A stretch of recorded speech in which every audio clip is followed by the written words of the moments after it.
years ago, a group of people set into motion things that would come to change the world of Eldron, as it is known. Actually, I'm sorry, I got a dog whining. Give me one more minute.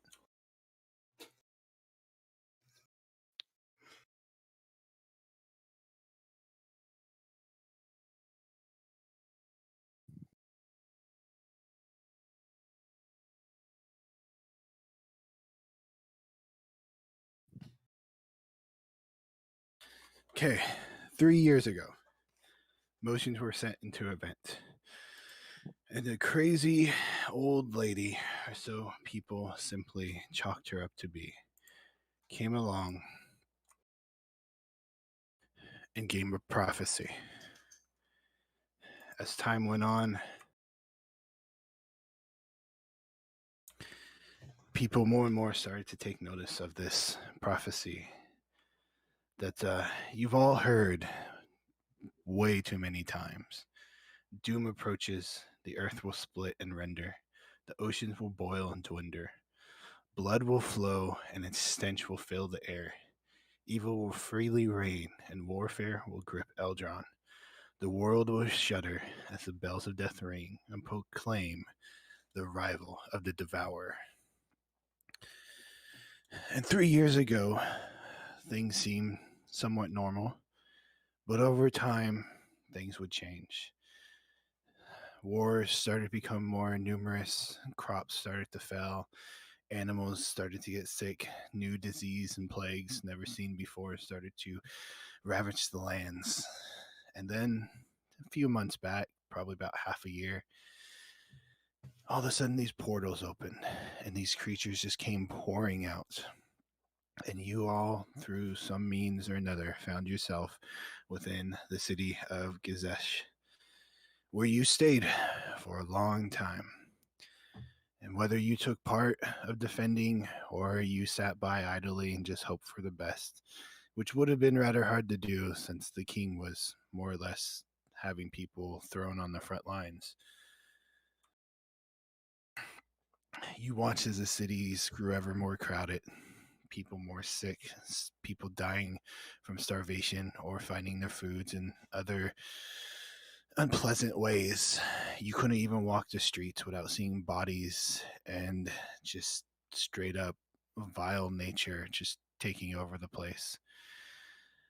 And eventually the king put out a call as one by one the heroes who were helping defend this town fell and were nothing more. And the 6 of you answered that call, where you were tasked by the king, who sat you down and basically told you, and it was King Rashidi, that they have no more food, they have no more water. Seems like every day the fiends outside just grow in number and they don't ever stop attacking. The soldiers are dwindling and he just has no idea what to do. But he does know of a keep. It's about 2 days by ship where these things have been dwelling. And he asked you to all go and try to take care of it. Find out whatever you can. And so you agreed.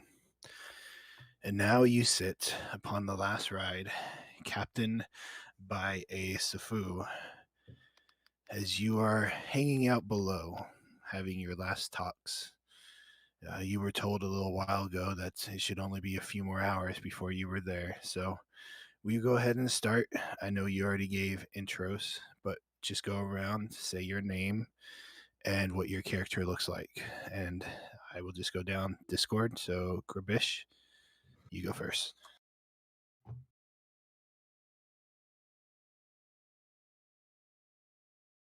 That would be you, Arvio. Oh, do you mean Quabish? You mean Gabris? Okay, so Gabris, as you can kind of see in the picture, is a paladin. He's got a obviously he has the big raven motif right up from his helmet down to the cloak he wears around him. Wielding a a shield and what looks to be only a sword hilt. For the most part, he has been silent and listening to your talks, barely ever speaking up, seeming to just kind of very calmly but taking in this entire situation. All right, Leo. Um, my character is Bert. He stands at 6 foot tall. He's almost about 200 pounds. He has short black hair, kind of like a military style. His facial hair is a full beard, kind of trimmed down. So it's a little short beard. His eyes are brown. He has tan skin. He currently wears full plate. The helmet is not a full plate helmet, like I would say like a crown in a sense, like a front mask almost. He usually has a great sword with him. When he fights, his cloak is red. And then you would notice that on his sword he has some sort of giant runes that are etched onto the blade. Same thing on his cloak.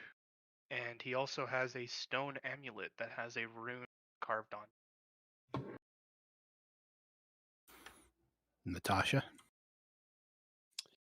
Natasha has fiery red hair.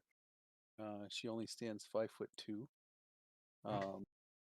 Looks difficult to determine really her body build because she's wearing full plate with a robe over it.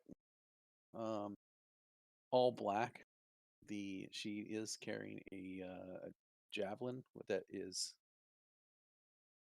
has a leather sheath over the tip and a round shield with a insignia of a black rose on the center of it. And yeah, that would be Natasha. All right, Shadin. Okay, well, Shading Esterlin is a 7'7" crystal dragonborn. He's purple and black looking, like almost like a midnight sky. And his companion, which I haven't named yet, he looks almost just like me compared to what the picture says.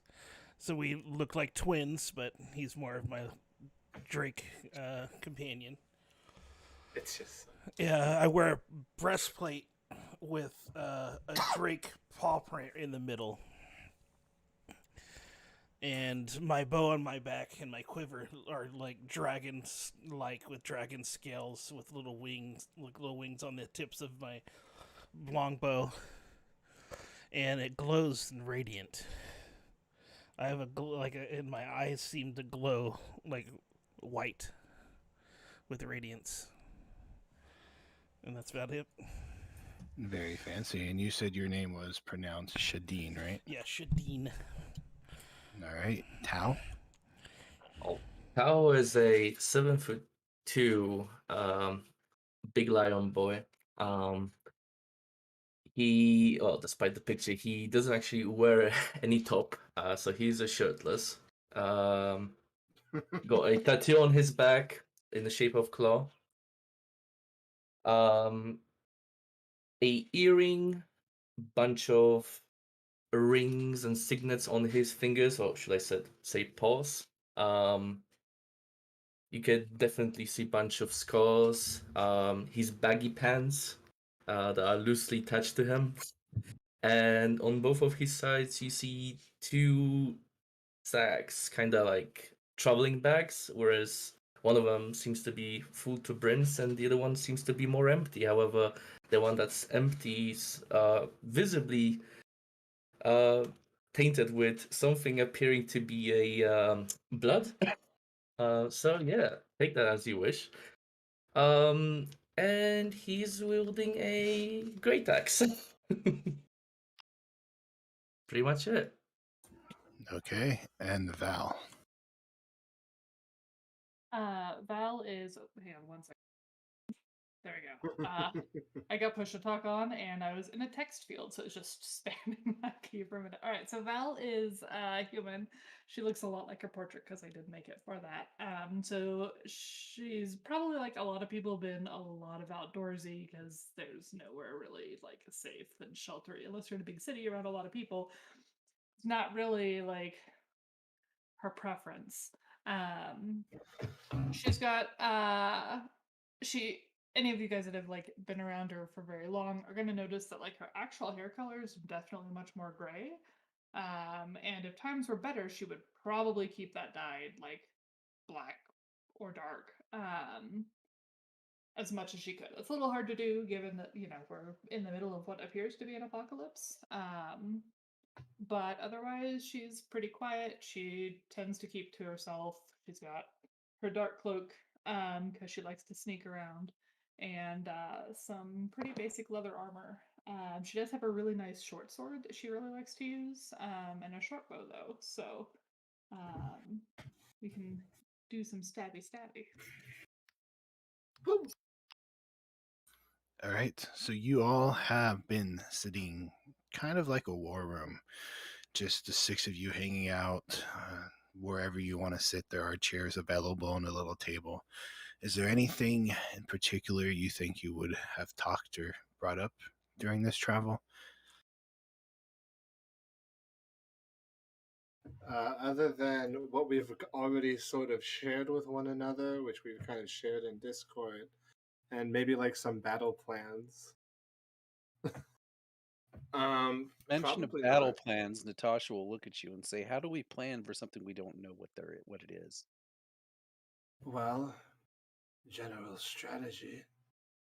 I don't need to tell you how paladins work, but I have told you what my auras do.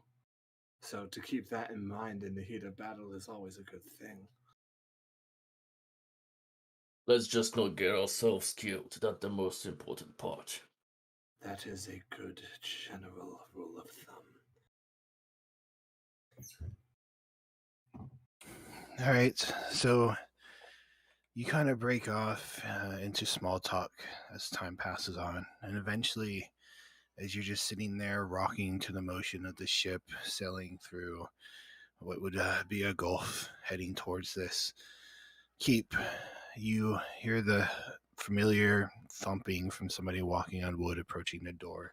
And eventually the door is thrown open and you see a male of dark complexion standing there. He got a shaved head, a long black braided beard with like gold clasp at the end of it.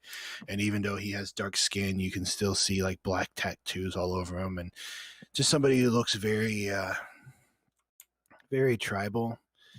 But he also is just wearing this very fine silken garb, and somebody who, from your experience hanging out with him on the ship, knows exactly what he's doing. And before things went, well, literally to hell, you figure he was probably somebody who was making a decent living off of selling the ship.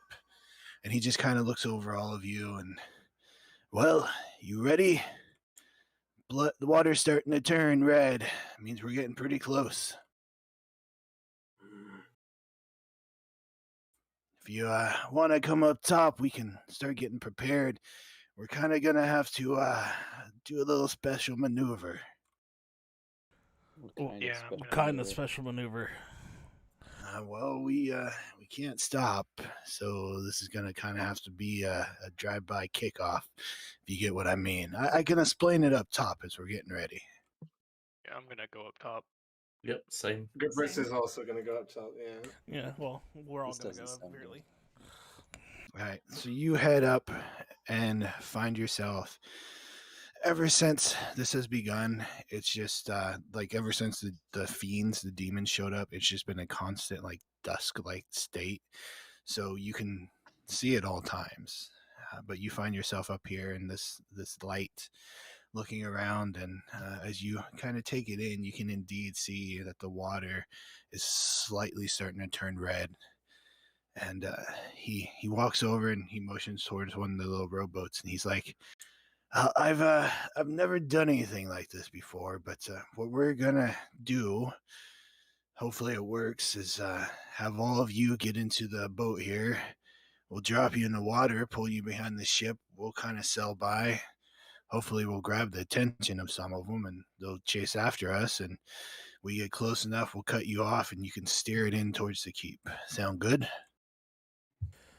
That sounds like a good diversion. At the very least, is the best we've got. Question for the DM: can we see the keep from where we are yet, or is it still too far away? No, you can see land. For a while there, you weren't seeing any landfall at all, but you do see land now, so you are getting closer to landfall. Well, if you want to hang out here a little bit longer, we'll start loading up and let you know when that's ready to go. All right. And he, well, why? say that again? No, never mind. We're here. Let's get it done. All right, so I'll get the men start ready, and he turns around and he yells, and you see a bunch of people just like going into motion. They're setting the sails at kind of down halfway, and they're getting ropes and stuff ready, and they're coming over and kind of unhooking the boat. And as this happening, you all of a sudden start hearing what sounds like thumps hitting the ship. I'll look over the All right. You look over and you can kind of see something spinning in the water as you go by, and then there's like another thump, and you kind of look up that way, and you can just see things bobbing in the water in the direction you're heading. Go ahead and give me a perception check if you wish. Shit. Hey, the first roll of the new campaign. Well, damn shame that I did not choose proficiency in this.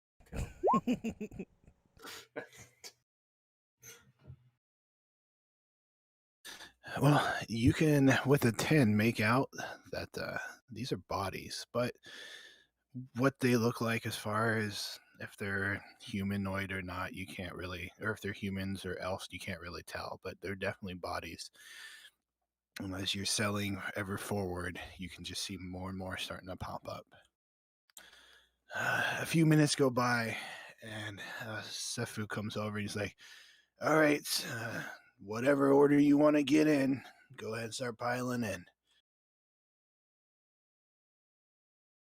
I'll get I'll towards step the in. back, like, because I'm so big. I'll get ready to Drake. row. That's what I'll do. I'll be in the rowing seat.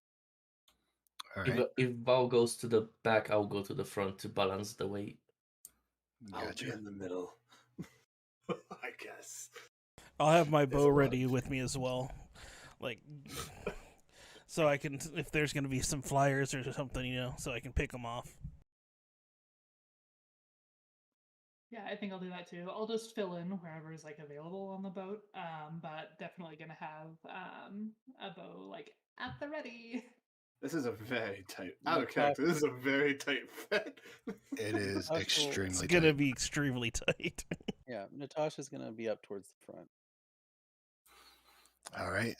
So you guys get in, and you're like having to lean over halfway out, and Sefu looks at all of you, and I really hope this works. Well, good luck to you, and if gods exist anymore, may they watch over your ways. And then he motions to two guys who are standing off in the side, and they start slowly rowing the boat down. You can see one of them is holding this giant rope that's like connected to the front of your boat. And eventually you kind of splash down, and they cut the ropes off, and they just kind of tumble down on top of you guys, and you probably just like throw them over, whatever. And you start to fall back as the ship continues forward, and eventually you find yourselves behind the ship in its wake. And as soon as you kind of get dead behind it and the rope's fully taut, you watch as somebody kind of like guides the rope over and ties it off in the back. You can see somebody like signal, and they yell something out, and you watch as the sails go up back to full mast, and you guys are now being towed behind this ship. Just want to say, I never thought I would be inner tubing in D&D. First time for everything. Oh, I love it. Great. But you guys are you're going along for a while. Who's the one rowing? Nobody at Well, this point. no You're one right being now. pulled by the ship. So you're going along for a while, and you're just getting pulled by this ship. And I mean, ships, they're decently fast, but it's not like actual boats we have today. So it's still a casual pull, but it's definitely faster and just close to the water. And every so often, all of a sudden, you see roll out from behind the ship in the wake a body come up. And as the first one slams into the boat, I need you all to give me a dexterity saving throw. Shit. We get what for plus You 4? get +3. Plus 3. Okay. I'm just double checking. So that's 22. That'll be helpful. Shit. So the question: did I see the body? Yeah, you would have seen it. Okay, then I have advantage. Yay! Little bear. All I right. can't believe Chris is gonna die in the first thing to drowning. So as you're being tugged along, and all of a sudden this body just pops up. There's a couple seconds before it slams into the boat. Some of you grasp on. Apparently, you were a little deep in your thoughts there as the boat slams into the body, and you all watch as you're raven clad, right? Like your armor and stuff. Kind of goes over. He's still holding on with one arm, but he is now being dragged through this water. And Shit, I'm gonna shit, grab shit, him shit, and pull shit. him back on. Who else is gonna help me? Yeah, I was gonna say if I'm Yeah. close enough, I'll be able to try to grab him This too. is such a small boat. You guys are close enough. All right, so I'm going to give this to I give that to you, whoever Drick, whatever your character's name is. Shadeen. Shadeen. There you go. We'll go ahead, Shadeen, and give me a athletics with advantage. And then while they're doing that, I'm And gonna a try and plus like 1d4. counterweight because pulling somebody over the side of a small boat's gonna be a little hard if we don't have some weight on the other side to help keep us upright. Indeed. All right, easy enough. The two of you, Natasha kind of gives you a touch, and you can feel this guidance, this divine guidance, as you reach over and pull up. Val standing there, leaning back the other way, balancing things out. You kind of all get yourself back and ready. A couple more minutes go by as you're being towed behind this thing when suddenly, one of you, go ahead. Going forward, since Tao sits at the front, he will be trying to push the bodies from the front of the boat, basically just moving them with his great axe to the side, so we won't swim onto them again. Yeah, and I'm gonna pull out a hemp, tell everybody to tie on each other. That would All right. be nice. Thank you, by the way. You say as you're a little soaked. But go ahead, Tao. Mm-hmm. And as you see another body roll out from under the ship into the wake, I will say go ahead and just give me athletics as you're trying to just jam it off to the side. All right, good enough. Body avoided. As you're continuing, you're just watching as the bodies pick up in number. And eventually you can hear shouting from up ahead, and you see somebody waving at you, and they kind of motioning with their arms over towards the land, which is at this point to your right hand side.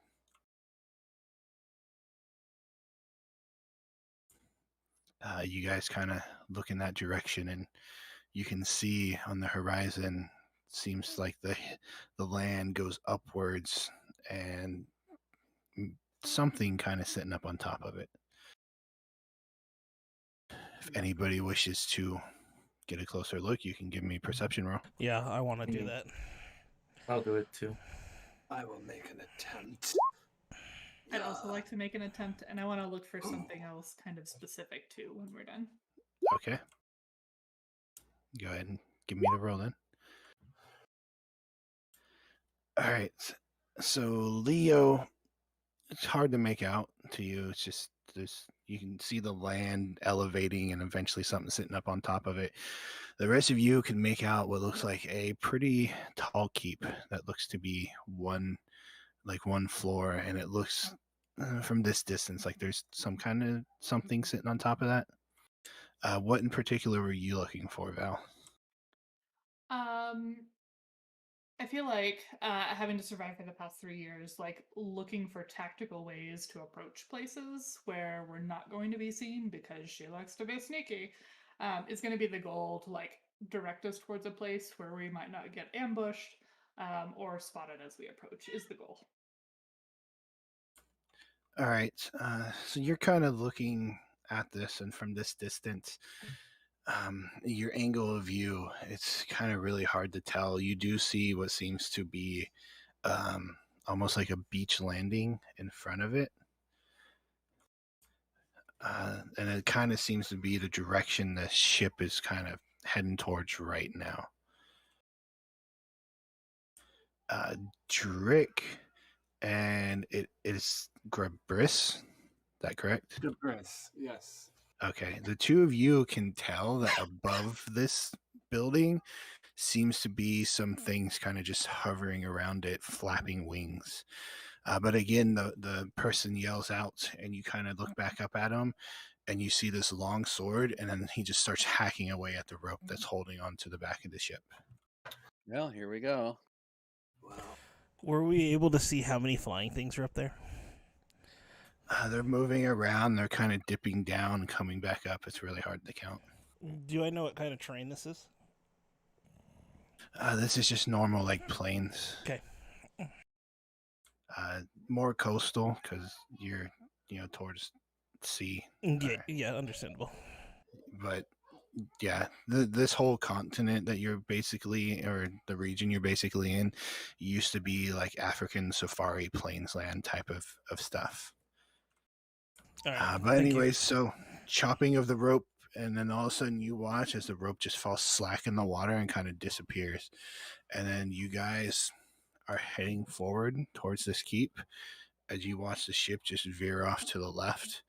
And they come pretty close by it.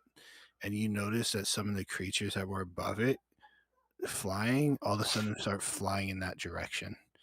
But you guys are just beelining straight towards this keep. Sounds good. And whoever's like doing the steering, I'll try and direct them to that little. Yeah, pot I'm to, gonna like, just start land rowing myself. my. I was gonna foot say, on the point. would there be like a big rudder on this in the back, like where I am, or is it just oars? It's an oar boat. Okay. All right. So you guys, you don't really have to propel yourself because you're still coasting from the speed of the ship, but you are like steering it. You're getting closer and closer, and all of a sudden, well, the water you're in is turning deeper and deeper red, and then there's more bodies floating in it, and just this stench, this horrible stench, comes over all of you. I need you all to give me Constitution saving throws. Well, 7. 29. God hates me. Obviously. Okay. And we get your aura with this too, right? That's true.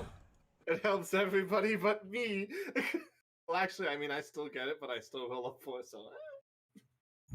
All right. So anybody who rolled under a 15, as the overwhelming stench of death just overpowers you, you have no choice but to chuck over the side of the boat. Here's my question. Am I able to get my helmet off first? Off all the way, no, but you can get it pulled back just enough that it clears your mouth before, because you can. That'll do. You can feel this, like your stomach churning, and you just start gagging. So you start like desperately trying to pull your helmet off. Shit, Well, shit, this shit, is shit. starting well. Caprice is having a terrible start. And then as you guys are selling, and Leo, you're trying to steer this, people throwing up, it's kind of throwing you off. Val, best as she can, is trying to guide you. That was just a straight 14, right, Val? Yeah, but with the +3 from Oh, with the my okay, with the aura. Yeah, I added it to my sheet so I can check it on and off. Okay, so you don't have to worry about it, but you're kind of getting jostled around as Gabris is starting to throw up. But you all of a sudden slam into this little beach that Val was guiding you towards, and you guys find yourself kind of prone on the ground. And it's at this point, as you're standing up and kind of situating yourselves, and you turn and you look, and you're standing at the bottom of what appears to be a 20-foot cliff. You kind of stop, every single one of you, as you're just like, what is that? And it just seems like there's this constant droning sound coming from up above on the cliff. As you're kind of focusing on that, helping each other up, you all of a sudden hear commotion in the water, and you turn and look, and you see it start bubbling, and then all of a sudden you just see these giant crustacean-like creatures come crawling out. And I will need you all to roll initiative. Oh boy. Let me Sunny move side you up. over to the map first. Then you can say, Everybody- oh boy. Oh, can I just go with oh shit? Damn, it's dark. Starting this off great. Who cannot see? I can't see. I can't. I can't see for I shit. can't. Oh no, I can't see actually. Yeah, I the can't light's see. down at the bottom of the map too. Yeah. So make sure you scroll down. as you go. Also, when we actually are able to see one another, everybody within 10 feet of me, add 4 to your initiative. Oh, 7.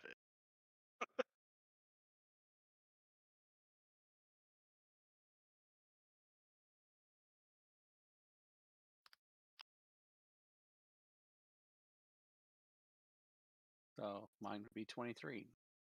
Make sure with which Guess, look at everybody being within 10 feet of me.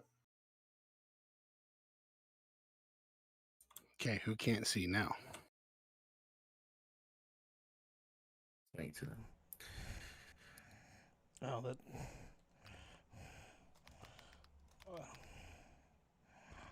I can see everything.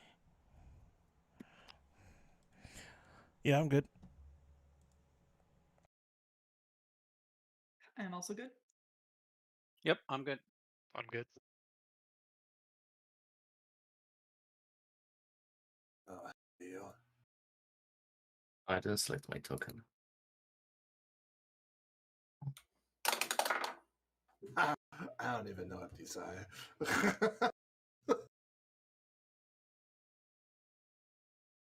Okay, so I rolled 22. You said +4 to initiative.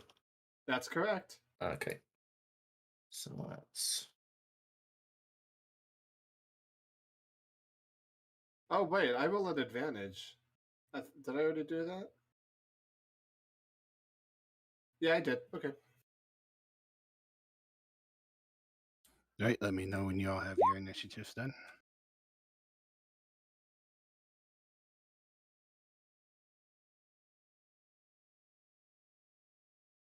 Mine is finished. Mine's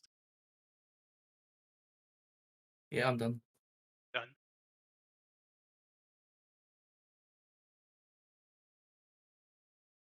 All right, so you get a warning as these you hear the bubbling and these creatures come scurrying up.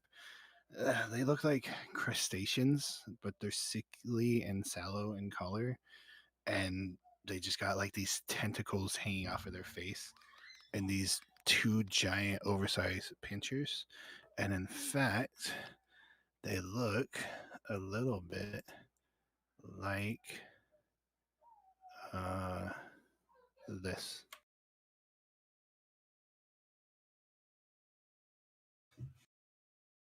Wow, Mr. Pinchy has some, Hmm. it's grown a lot. Someone needs to get him an appointment with a nail tech stat. That is In- correct. Indeed, and Tao, it is your turn. All right. So I'm gonna rage. And I'm gonna swing at the one to my left, and Tao's right. All right. And a 1. That will hit. Lovely. And the second one. Yep.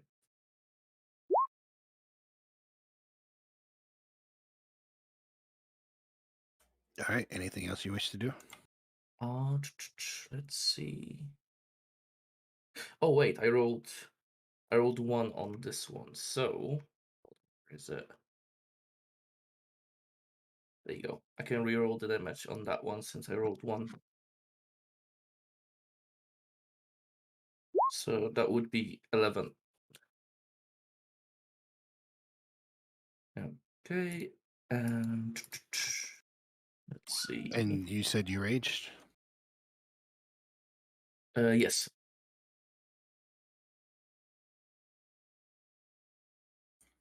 All right, continue. Okay.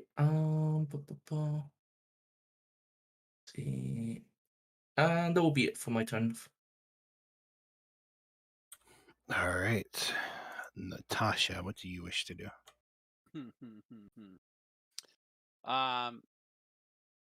So I'm not sure if you've pulled something to be used for a spiritual weapon popping by this guy and going and smacking this. What do you wish it to look like? A javelin would be nice. A flaming.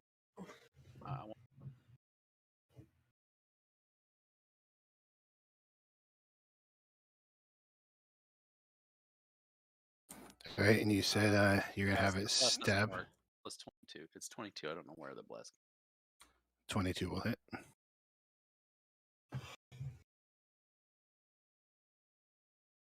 So it will hit for 8 force damage on it. And that's my bonus action. And then for my action,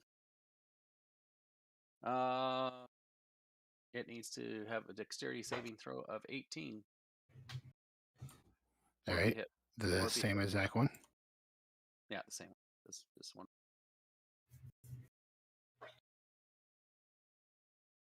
So you want to ping it again? I was trying to get you a spiritual weapon up. That one.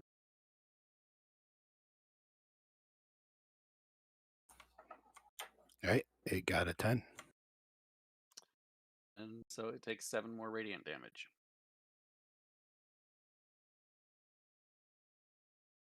Yeah, Natasha will flip the sheath off of the end of her javelin that she has in her hand, and it is on fire. All right, anything else you wish to do? Nope, that's my turn. Shadeen, it is your turn. Shadeen will like. I was going to say rage, but I'm kidding. I will turn around to the other 2 crustaceans that are behind me, and I'll just take a big breath in and shoot out my breath weapon of radiant light at both of them.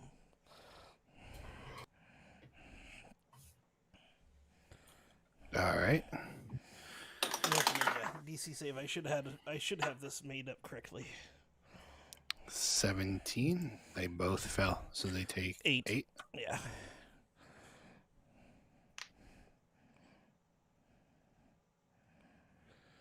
Eight radiant. All right. Anything else you wish to do? No, that is. Oh wait. Yeah, if you have that should be multi-attack, fine. you can attack again. Oh, that's true. It replaces one of your attacks, not both. Okay, I didn't know that for breath weapon or anything. I guess I could hand axe this one right here.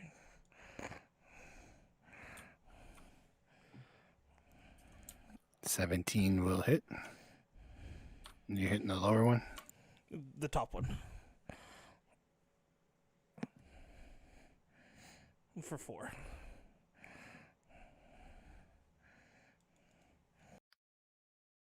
And that'll be my turn. All right. Val, it is your turn. All right. If I wanted to move here, is that a valid square for me to be in? To where? Where I'm at right now. Oh, right now? Yeah, you can move through. It'd be difficult terrain, so. Okay. I'll use my bonus action then for the rogue cunning action to disengage and move over there. And then I'm going to shoot an arrow at this one that we've been poking at. All right, go for it.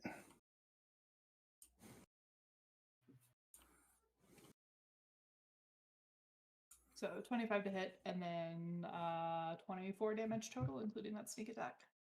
That will be your short sword, or your bonus is the same? Yeah, my short bow. Oh, no. It should be +1. I lied. The short bow is +1 to hit, +1 damage, but otherwise it's all the same.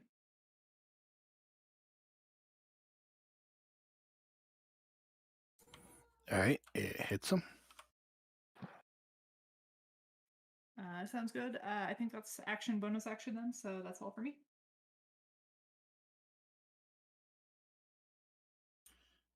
All right, that will bring us to you, Gabris. All right. I'm going to turn to this one, pull off the sword hilt, as it begins to radiate sunlight in the shape of a sword as he attacks this thing twice. So, boom, boom. 15 will miss, but the 27 will hit. Fantastic. I'll add a little smite onto that for flavor. Wait a minute, do I actually... Not this time. That's an 8.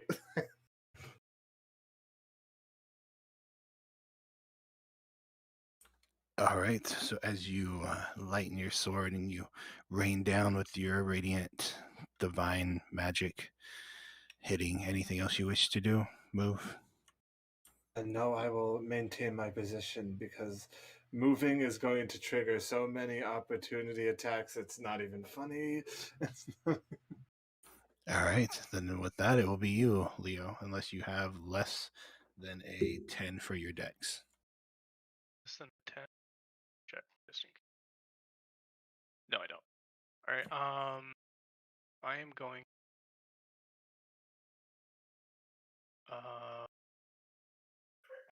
Then I'm going to attack this here. Quite. Master. Great sword. All right, well, as you step away, these two down here are going to take their attacks of opportunity on you.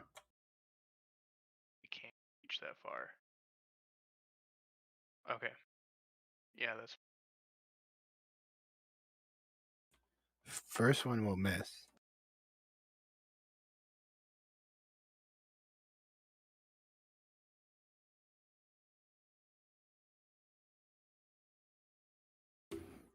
Okay, so it will come down with one of its pinchers as you're trying to step away and is going to hit you with it and grappling you, so you're actually not going to get to move. Interesting. Okay. I'm still gonna take attacks there with advantage. All right, and you will also take 12 points of damage. Go ahead and swing your attacks when you're ready. Sim 24 to hit That will hit. for 23 damage. On this guy here. Yeah, this one. All right. And then my second one, 14 to hit. That will miss. Luck. 15 to hit. 15 will hit. Where are you getting 3 attacks from? I used luck to re-roll my attack. Lucky. All right, go ahead. 20 points of damage.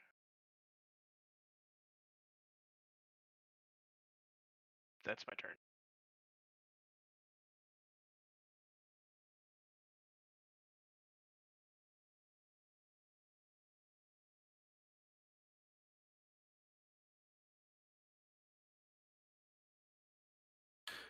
Alrighty. Then they're gonna go as they scrambled out, got hit with some arrows, got blasted on with some holy magic, and a bunch of melee people hitting on him.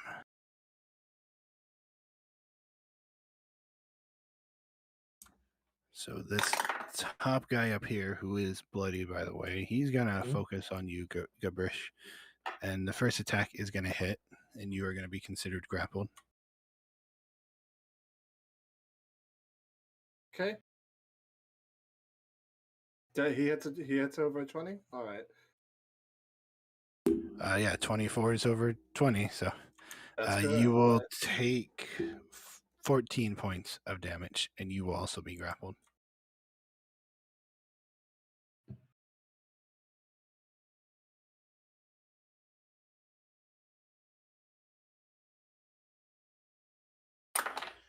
Okay, so this bottom one down here is the one who has you grappled, Leo, and it just, you watch as like this black necrotic energy comes down and just hits your body.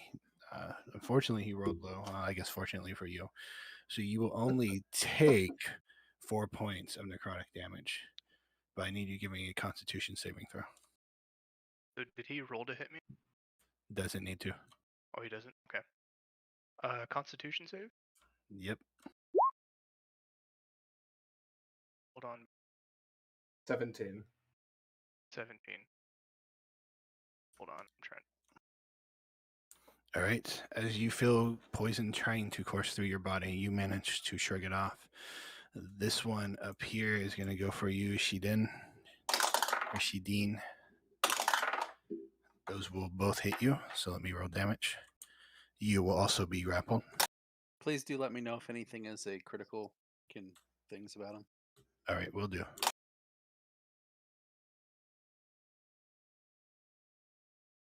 So first attack, Shidin, you will take 12 points of piercing damage as it hits you with its pincher and squeezes.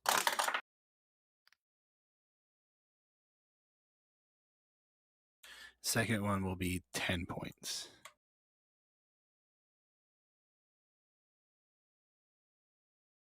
And then this last guy up here is going to, he'll split his 2 attacks, one on you, Shidin, and one on you, Leo. That will be a miss on you, Shidin. And that will be a miss on you, Leo.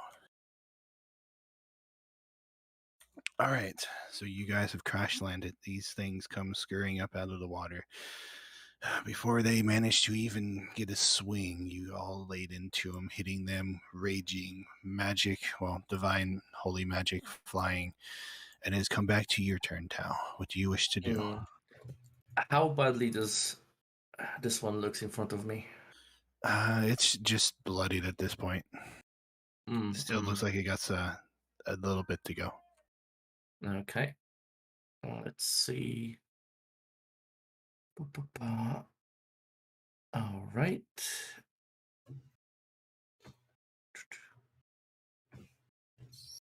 I'm gonna go reckless on him with Great Weapon Master. So we'll see how it goes.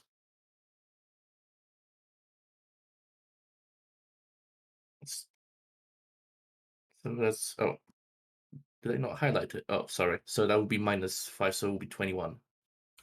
21 will hit. Okay. So that's gonna be 12 plus 10, that's gonna be 22.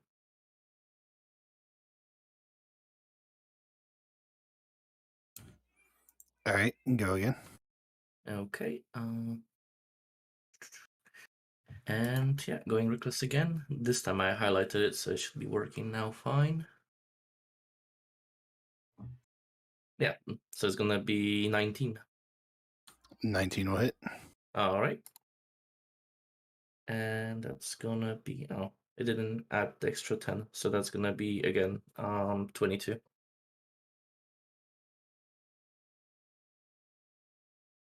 And it's on the same one?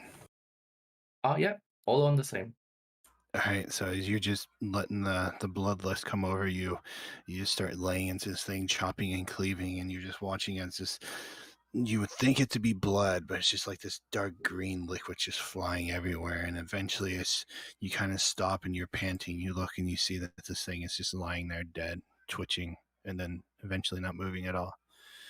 And you said that's your turn? Yes. But if possible, I would like to, since it's fallen down on the ground, I assume, I would like to stamp on his head and take this spot here. All right, no problem. Right, that's it. Does that mean I'm not grappled anymore? Because it's dead. Indeed, it does. Fantastic. The claws are lying at your feet as it releases you. Natasha, it is your turn. All right, so the spiritual weapon should move to here. And it's going to go stabby stab. Yeah. Stab. 14 will miss.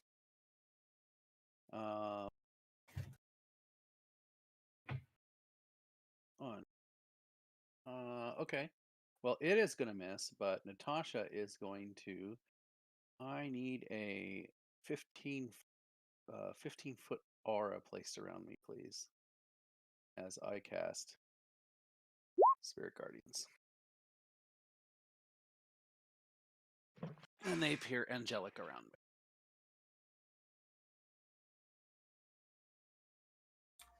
Do they even have auras in here anymore? You click on the token, go to the cog, and at the very bottom. Oh, I might be able to put it on. Yeah, you can do it too. I found it. 15 foot, you said? Yeah, I got it. There we go. All right, and then he needs to make a save. Nope, nothing until their turn. Gotcha. Okay. If they start their turn there, they will, which they will on the first round. They need to make a wisdom saving throw. And I'll roll damage for it. All right, gotcha. Anything else you wish to do? Nope. Okay, Shideen, it is your turn. I will try to get out of the grapple. Okay, go ahead and give me a strength or athletics.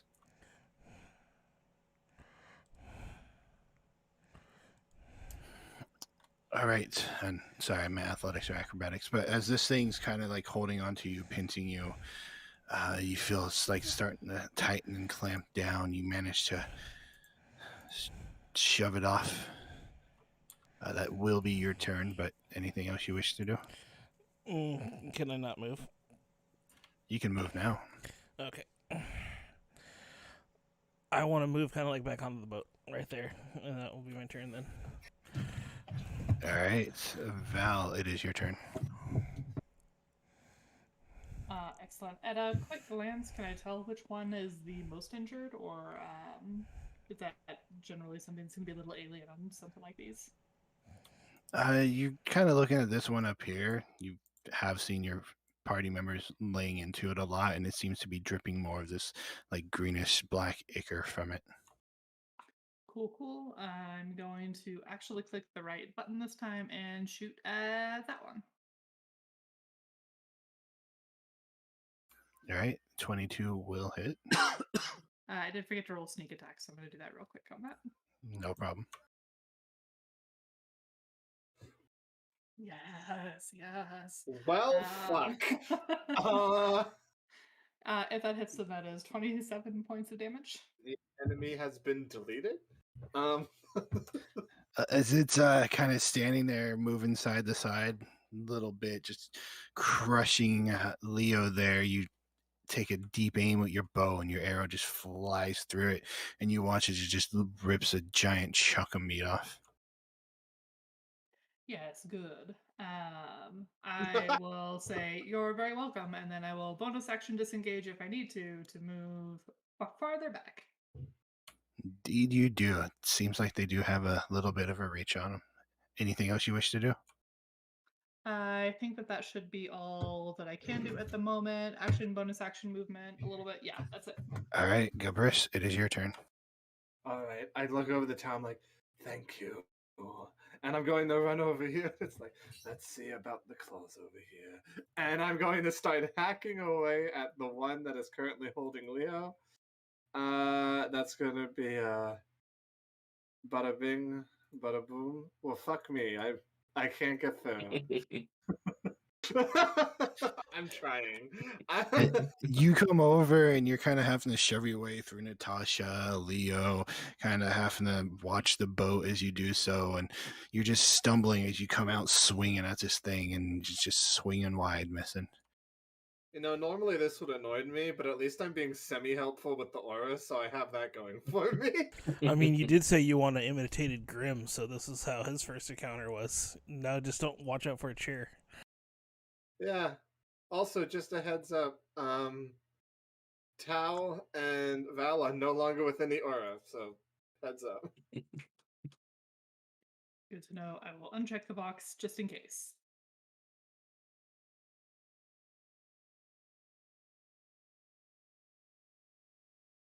All right, anything else you wish to do? Yell in frustration?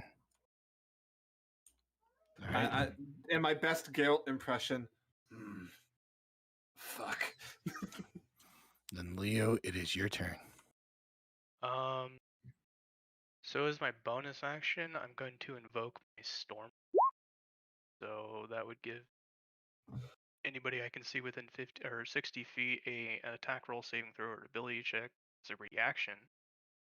Advantage or disadvantage, and then I'm going to make 2 attacks on one that's holding me, which I think is this one up here, right? Yes. Okay. Be Great Webmaster as well. 10 misses. That will miss. 15 hits. No, that will miss. Misses. All right. My turn. Yeah, sorry, I misspoke last time.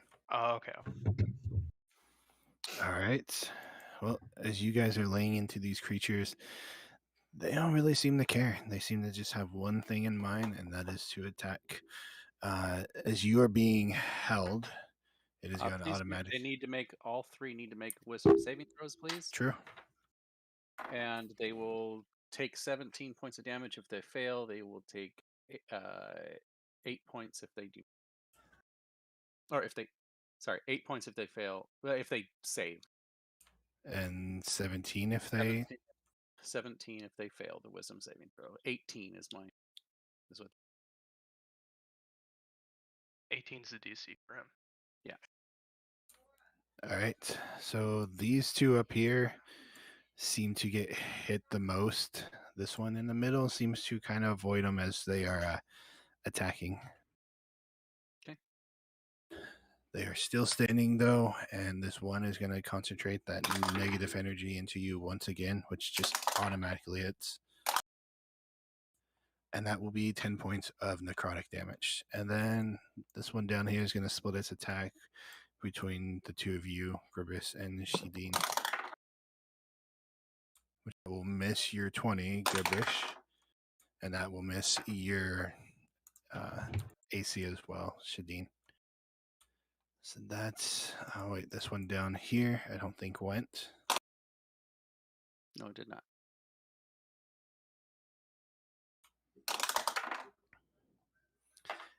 That attempts to attack you, Tao, and also He you, has Natasha. advantage. Oh, he has advantage. That is correct. Yep. That will still miss you. Okay. Right. That is all their turn. So another round goes by as you all change blows, Tao slaying one of them. And it is once more your turn, Tao. I'm not going reckless this time. Just gonna go with the regular blows on this one. See how it goes. 17.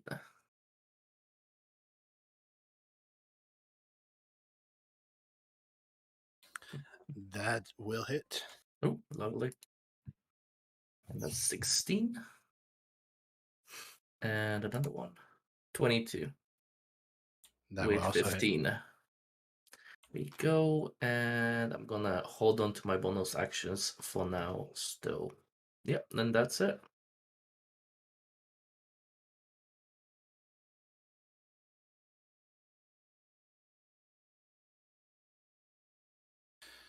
All right. So you just start laying into that one, definitely cutting into it, dropping it down into a bloody state, but it is still standing. Natasha, it is your turn. All right. Well, the spiritual weapon is going to take a swing. 21. That will hit. 11 points of damage to him. Then I will be casting on this guy.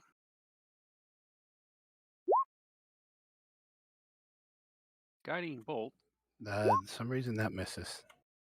You said this top one up here? Yeah. For 26 points of radiant damage. And if it's not dead, the next person that attacks it gets advantage. Well, as you turn and you focus this divine power onto it, you just watch as like part of it explodes. It's this rotten, chunky meat all over the place and just collapses dead. Anything else you wish to do? Nope. Natasha just keeps pretty quiet other than the mumbling of her casting. All right, Dean, it is your turn. Well, Shadeen will attempt to move over here. All right. You will take attack of opportunity from this guy. Mm-hmm. Give him disadvantage as a reaction. Well, he will miss you. All right, well, I'm just going to drop my hand axe and take out my dragon bow, wing bow, and shoot at this one here. Right, go for it. 23 hits. Yep, then I'm going to, if it's not dead, I'm going to shoot at it again. It is still standing. And 12 will missed. miss. All right, and that is my turn. All right, Val, it is your turn. Alrighty. I'm going to shoot at this one because it's just the closest and the most immediate threat to me.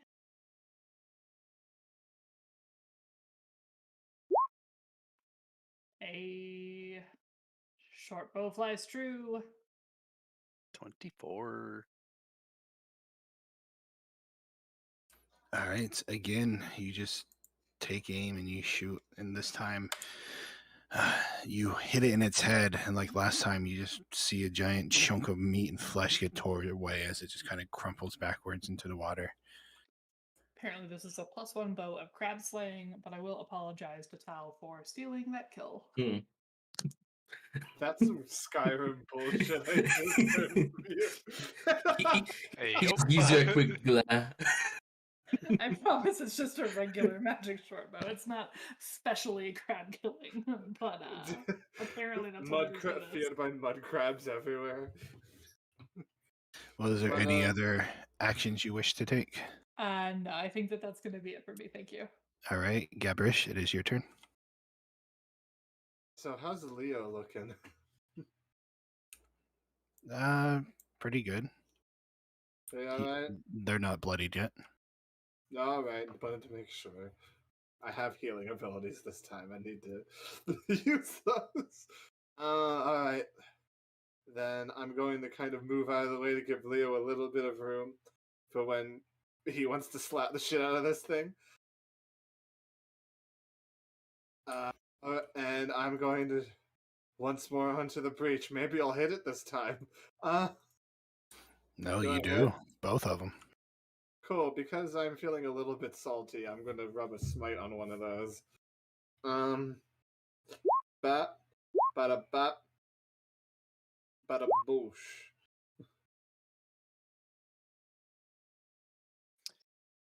27. All right. So it just does. Okay, it's just radiant damage that it does. Oh, gotcha. Straight radiant, yeah. You're so radiant. Well, I was sitting there like, okay, he's doing radiant. Where is his weapon damage? Oh, the weapon is radiant. Okay, gotcha. So I have a lightsaber. It makes sense. A sunblade. That's true. Anything else you wish to say, do? Hey, As- Tao. I mean, no. Hey, Leo. Help me kick this thing's ass. Please. Well, it is your turn, Leo. All right. I step up and take 2 swings. Spirit Weapon Master.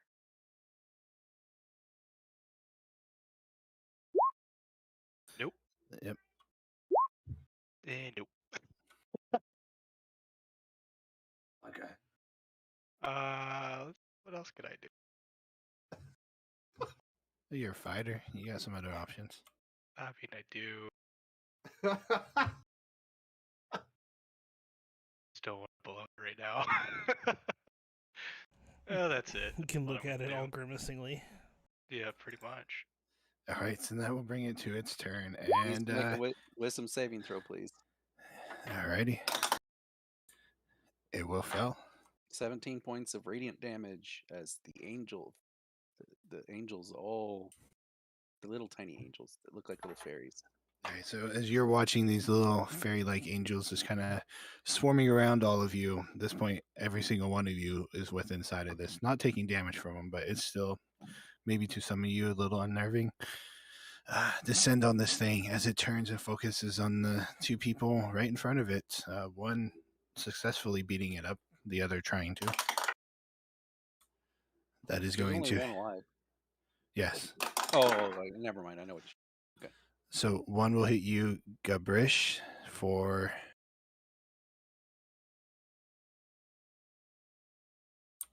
9 points of damage, and then Leo, the other one's going to hit you. I'm gonna use my reaction to make it disadvantage. All right. Then that will have missed. And that will be its turn as it comes back to you, Tao. Seeing that everyone's handling it, there's only one left. Tao will drop his rage. It's fine. Things are under control. And he'll basically he'll attempt to find and chop off this guy's eye and take it as his trophy. A little memento from the fight.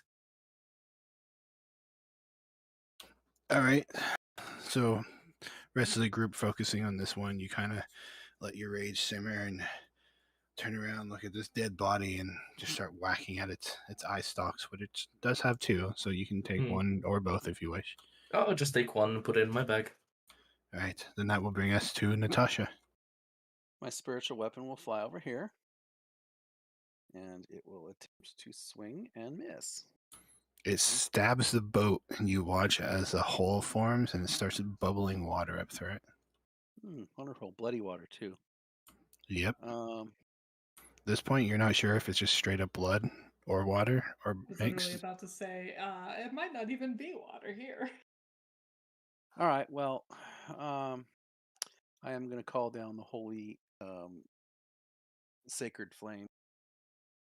Is that... All right. It fells. And you know what? It is not rolling correct.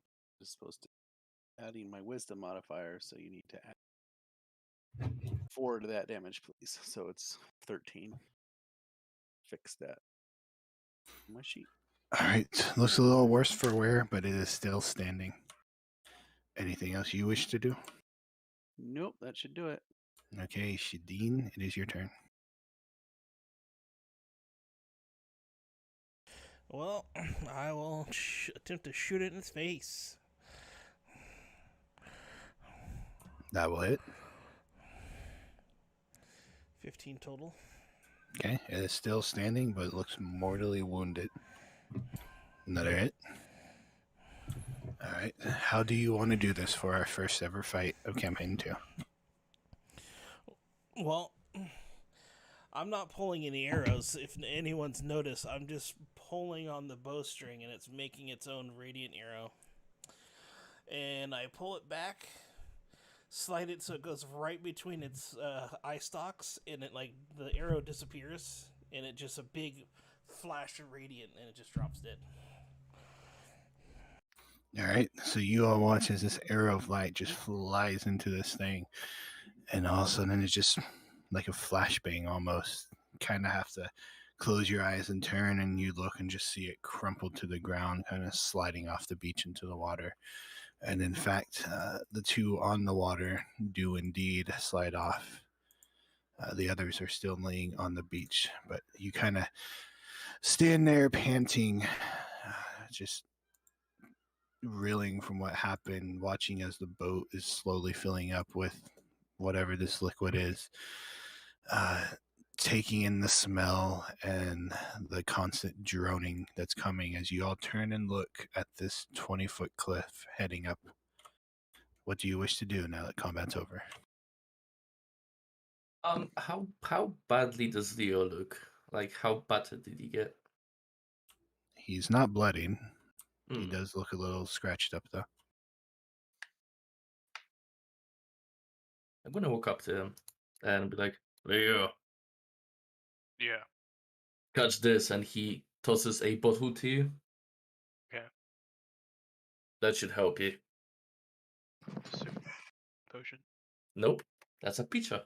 It's a cheap wine. Enjoy. I love it. I love it. Just get slagged. Actually, before we continue, I know it's a little 20 minutes early, but let's go ahead and take a bathroom break. All right. Right. Fantastic. Sounds good. I forgot I had a moonbeam. I should remember that next time. I'm trying to remember what my freaking runes do. Right? This is it is a rather complicated fighter class. Well, because I think there's only one rune I can use to invoke on a bonus action, which I believe was the one I just used. And the other ones I can invoke on a reaction, and it does different stuff. Gabrus, there you are when you do your moonbeam. Just maybe with a little bit less emotion. Hang on, do I have a plague doctor gift for this? I mean, this could be like smite. I don't. That's just. I vibe to that one. I think that's Arvio like first session campaign 1. To be honest with Right. That's also accurate. That might just be my mood, just That's in great. general. Hey, at least you didn't put the hole in the boat this time, That's true. or the wall, or whatever. It was the wall. I did almost arson. Acid and arson. Did I do acid? I think it was acid that Probably was did. doing the wall. I think.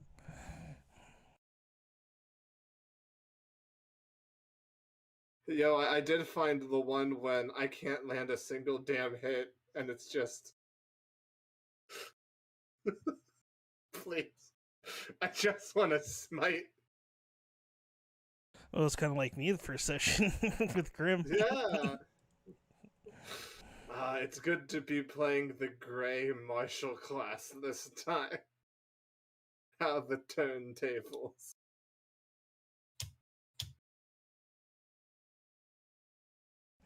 I figured out what I'm gonna call my Drake. What? Ed. Rick. Dread? Ed. Oh, that's much better. I figured you just call him Drake. Right? Like what you just gave Hello, it. this is my frog named Frog. I mean, I did have a golem called Rock. Well, that's not so bad. Because there's many different types of golems. He was a clay golem called Rock. Here's the question: did anybody bring Pitten? Bring what? Yep. You keep cutting out. Oh, right. Pittance? Anybody bring it? Pittance? actually No. Oh, for like climbing. Like No, little spikes I that you didn't- go Yeah. on. I Oh, have a different pack. I've got grappling hook. Well, That'll do. I have the Explorer's pack, not Dungeoneering pack. I have a priest's pack. come with a bag of sand. Wow. Yeah, you can throw it in their face. Well, I have Legitimate- 10 stoppered bottles filled with colored liquids, so what now? I got 20 rations. Oh To boy. give commentary on this situation, I feel as though this group very good as far as combat goes. Everything else, sort of a crapshoot. Then you hear in your head, it's like, of course it is. Grim, is that you? Right? Right? No, I have psionic mind. I can do telepathic messages with Oh, I creatures thought that within was- 30 feet of you. I thought you were doing a bit. No, it would have been cool though. There is the slow turn from Gafris as he processes that. You just talked into his mind. Little nod and then back to the wall. That might have surprised him a little bit. Yeah, I don't Just use it silly. often. Think we're waiting on Natasha? I'm here. Oh, Yeah, okay. I'm here too. Well, if you all wish to continue, No, Go ahead. I can't stand this anymore. We got it. Well, I Alright. need it. I No. can't stand it. I need a new character. I'm kidding. Anyway, fuck Gafris. He's Where's not the happy fuckers. portal? Oh wait, that's next session, do you want to play one of the dead mobs? right? I would like to play a crab. Alright. I'm gonna call forth my Drake. Yeah. Okay, you should be able to just like drag out from your sheet Yeah, and yeah. summon it. Yeah, let's see. Oh, can I? Yeah. How tall is this Can- cleave? 20 feet. 20. Ooh, that's big. Well, Natasha's gonna start trying to climb it. Yeah, I'm gonna use. So you would see Leo like all of a sudden grow like a size larger than he would be. I'm gonna use Giant Smite, and I'm gonna start scaling the cliff. Just brute force. Can I just grab one of his like tunic, like his tunic, so I'm just along for the ride? Mm.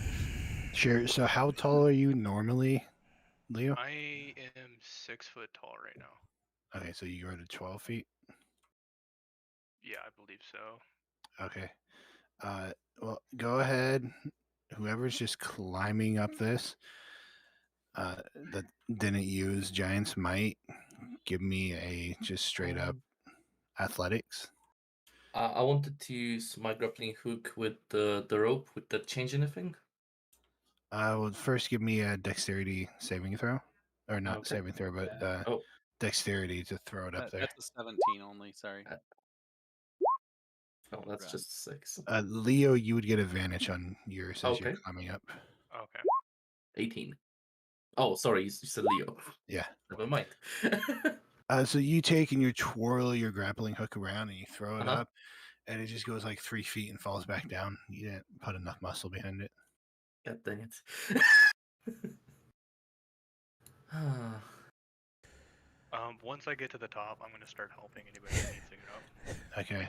I have a Okay, rope of mending Le- that I'll throw down. Leo. Okay. Leo, give me that grappling hook. Here I we go. will- The grappling hook side.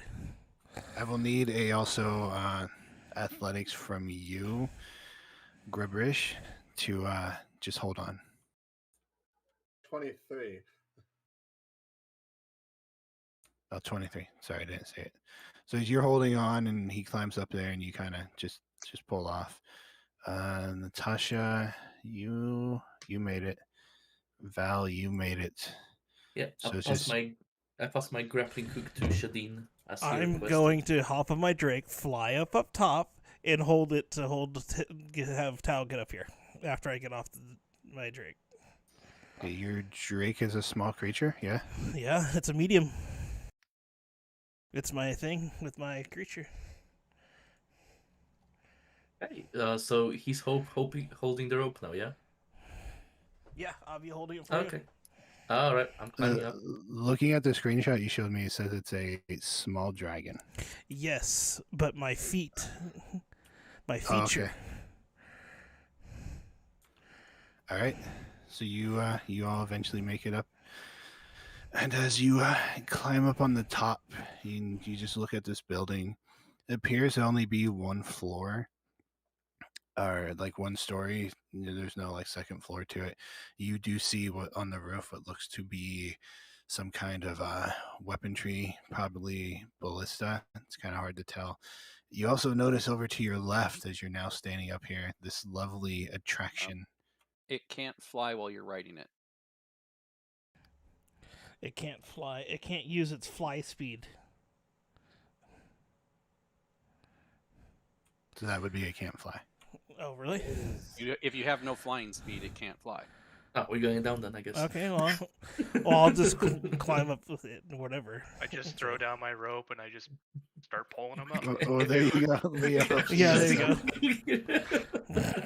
Just No, tie let's make yourself it with a harder. rope, and I You just like spend here. the time to pile these crab bodies on top. Oh, of I each read that other. wrong. Well, thank you.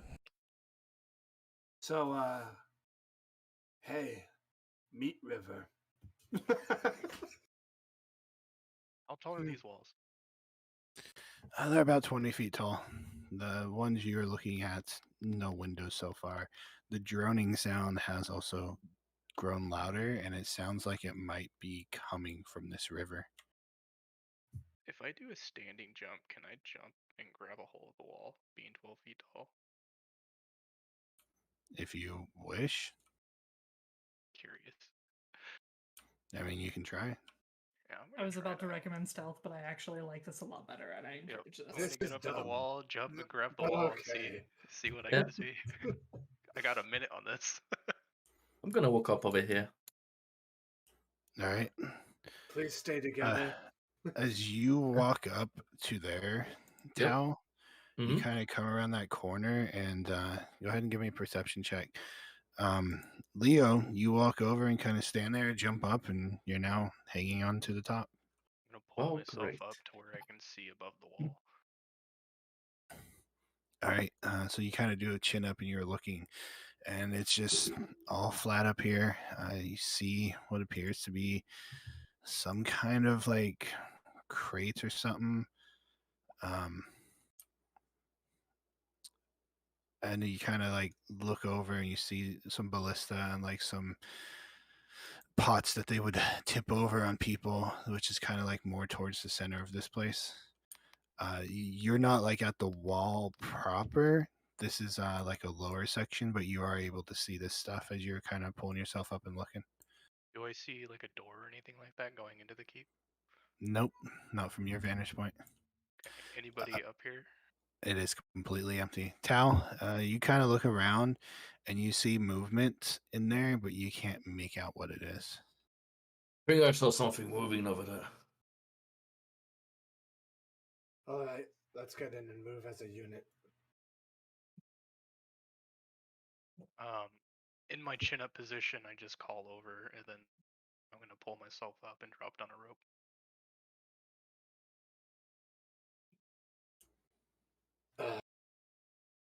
It appears we can take the high ground. This way, please.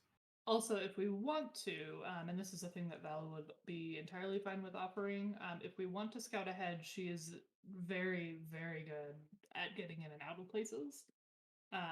So if we want to, that's a thing that she's more than happy to do.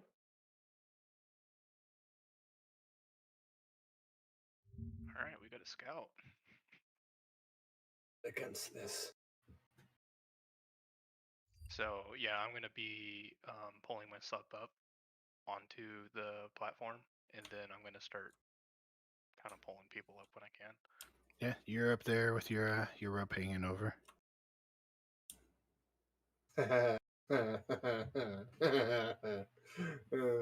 Natasha will climb up the rope.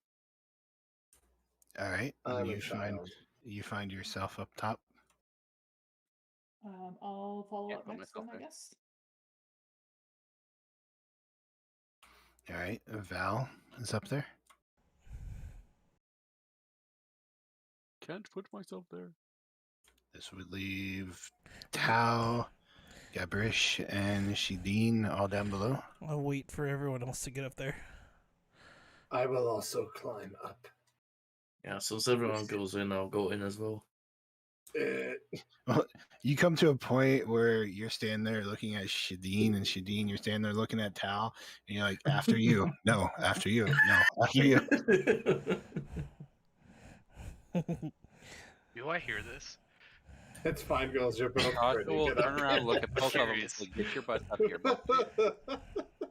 Then we both attempt to grab the rope at the same time. Oh no, you. No, I'm just curious. Do I hear this?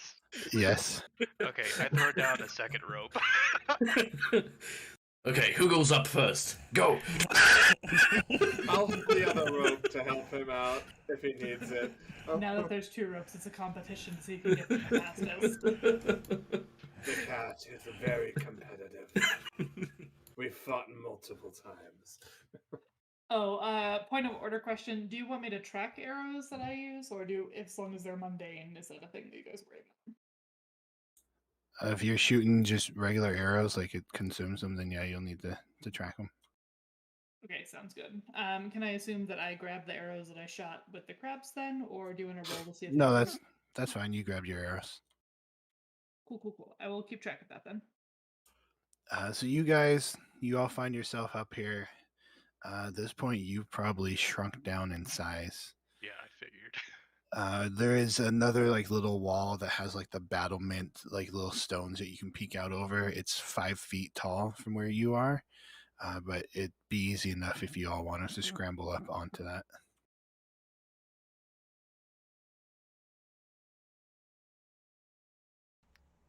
Or you could all hang out where you're at. Well, we can't move, so we can't get up. Well, up do on that. you guys want to scramble up there? Yes. Yes. Yes. Okay. So you guys walk over and you kind of find some holds and you pull yourself up and pull yourself through the slots and you plop down and you find yourself next to a ballista. As you kind of stand up and you look around, you see what looks like some crates and some barrels that look badly damaged. You see several ballista up here, as well as those pots they have over murder holes that they put like boiling oil in and they dump. There's a couple of those up here as well. Anything in particular you're doing up here? I'm gonna sabotage the ballista and the boiling pots. All right, so they already look like they've been attacked. Oh, okay, so they're not in use then. Yeah, you know this was once a human fortress that was taken over by these things. Oh, okay, I got it. And as you looked upon the place, there did seem to be a lot of damage to this keep, like it was attacked or sieged at one point. Okay, then if the ballistas and the boiling pots are damaged, I'm gonna see if I can find like a hatch or a door that might lead in. All right, way kind down. of about halfway in the middle of the roofs up here, you do see like a little wooden hatch. You walk over to it and just examining it, it doesn't seem to be locked or anything. You don't see like a lock on it. Okay. If we can, I'd like to also take a moment around it and just probably not going to be able to hear anything from the side, but just to check and see if we can hear, any kind of fiends arguing over dinner or something like conveniently right underneath. Go ahead and give me a perception check as you kind of get down and you're putting your ear up to it. You're sitting there and you're listening. Do you understand Abyssal? I don't think so. No, I do not. All right. You do hear something kind of on the other side of this in a very like demonic, fiendish like tone, just very harsh talking, but you cannot understand what it's saying. And then you hear a lot of commotion, and you can hear like the hoofs walking on cement type of sound.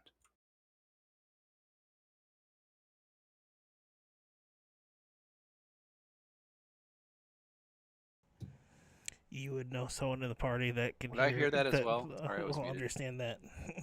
Oh yeah, you go over with 17. You lean down and you're listening as well. You can hear something down there. It sounds abyssal, but with your roll, you can't make out what it's saying.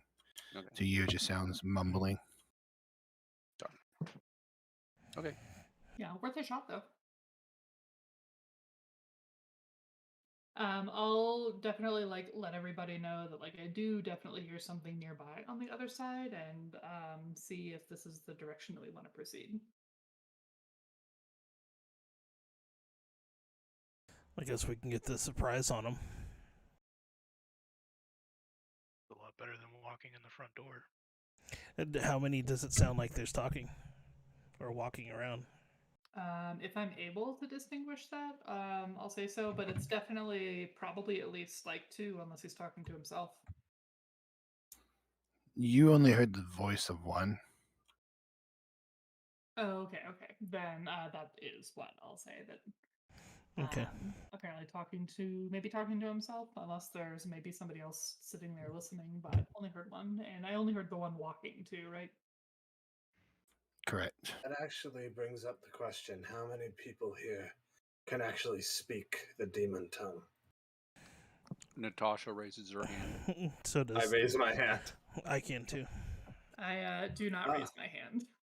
Oh, that's fun. We're very wow. Okay. Nice. I mean, to be fair, you're gonna want a specific set of skills when you're trying to navigate, 3 years of literal hellish warfare.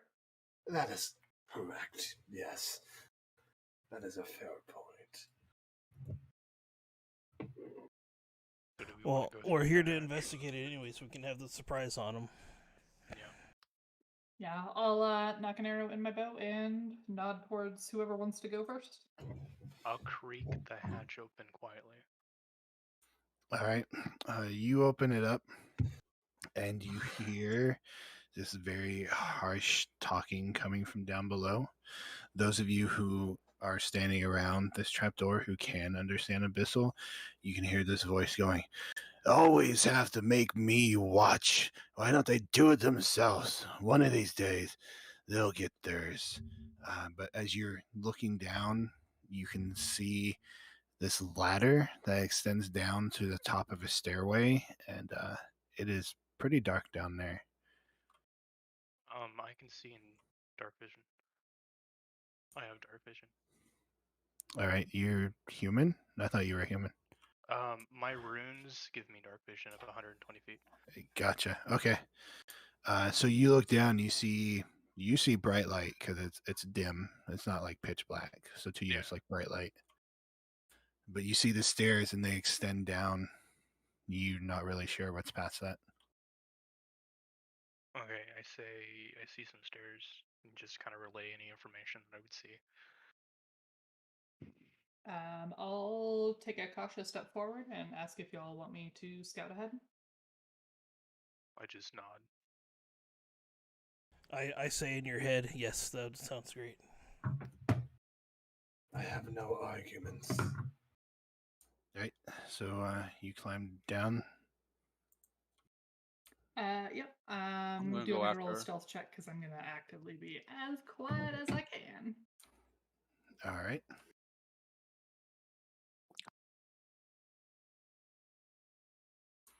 Okay. Are you trying to be quiet, Natasha? As quiet as I can. This will be funny.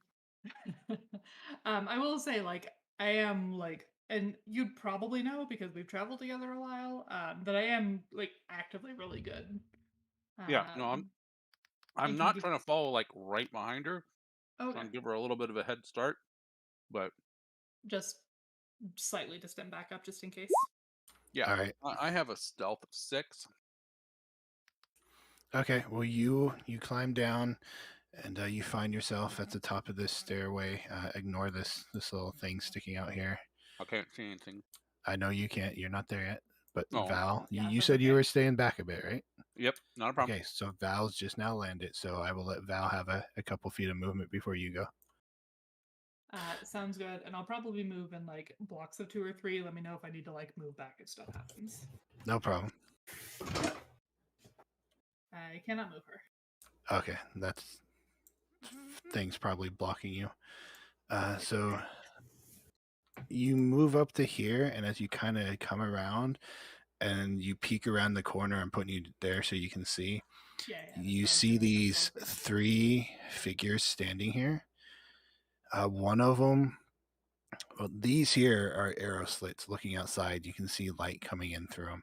And then you can see these three figures kind of just standing here hanging out. One of them's kind of like looking through the arrow slits, mumbling to himself. And as you're kind of like watching them, all of a sudden you hear this loud commotion behind you as Natasha just comes bumbling down the stairs. I just sigh internally, but I don't say anything out loud because I know she means well. So as this happens, these creatures turn and look in your direction.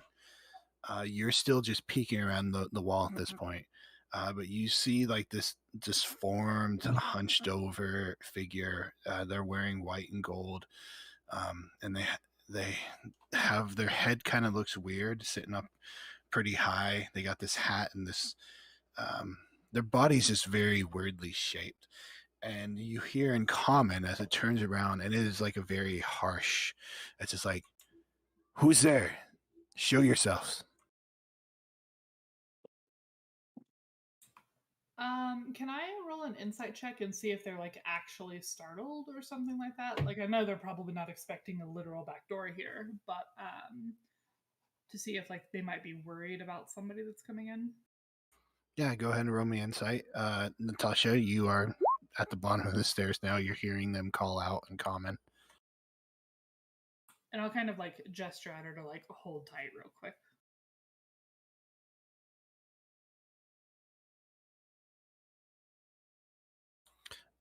So you see like it kind of like does this motion and it turns around and it's looking in your direction.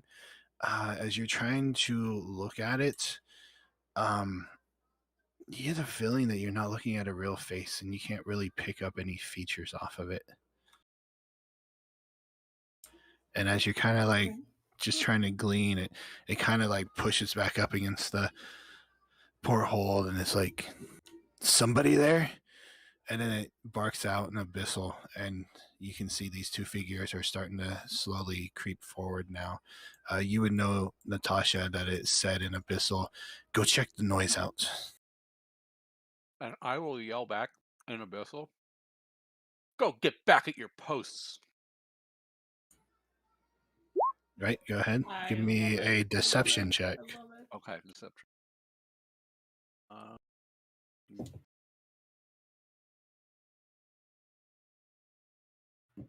Oh, it's up there. So take 4 off the roll. 17. 17? Yep.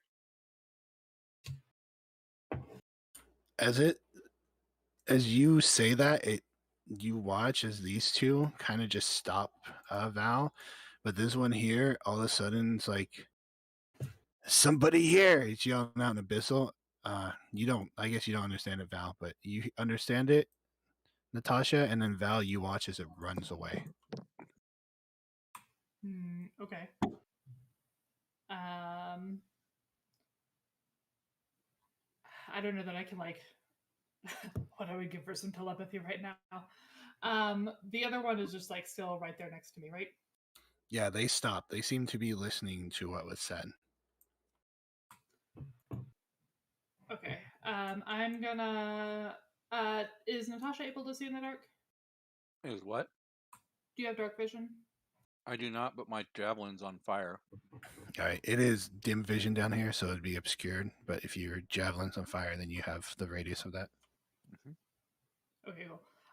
If she's able to like see me, then I'm sure that we'll have like had come up with some sort of gesture over the past few years that's like, I'm going in, and I would like to try and get a sneak attack stabby on one of these guys.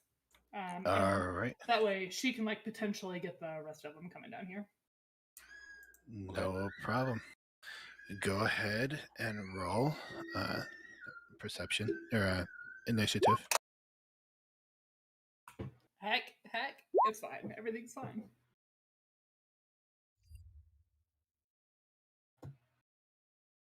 No, I assume it only took us a couple minutes to get here, right? Yeah. Okay. You want everybody else to roll too? Yep, because you guys are all standing right outside the trapdoor, right? Yeah. Mm-hmm. All right. Well, everybody around me, you know how it go. What's it? +4? That's correct.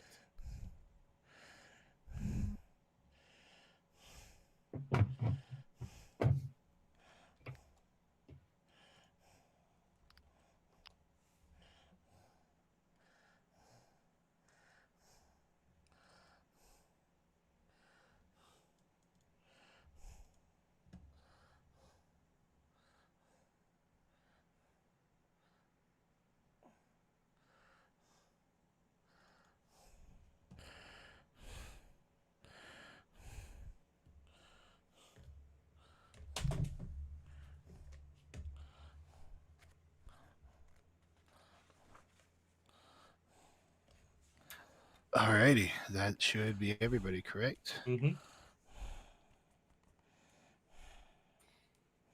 All right, so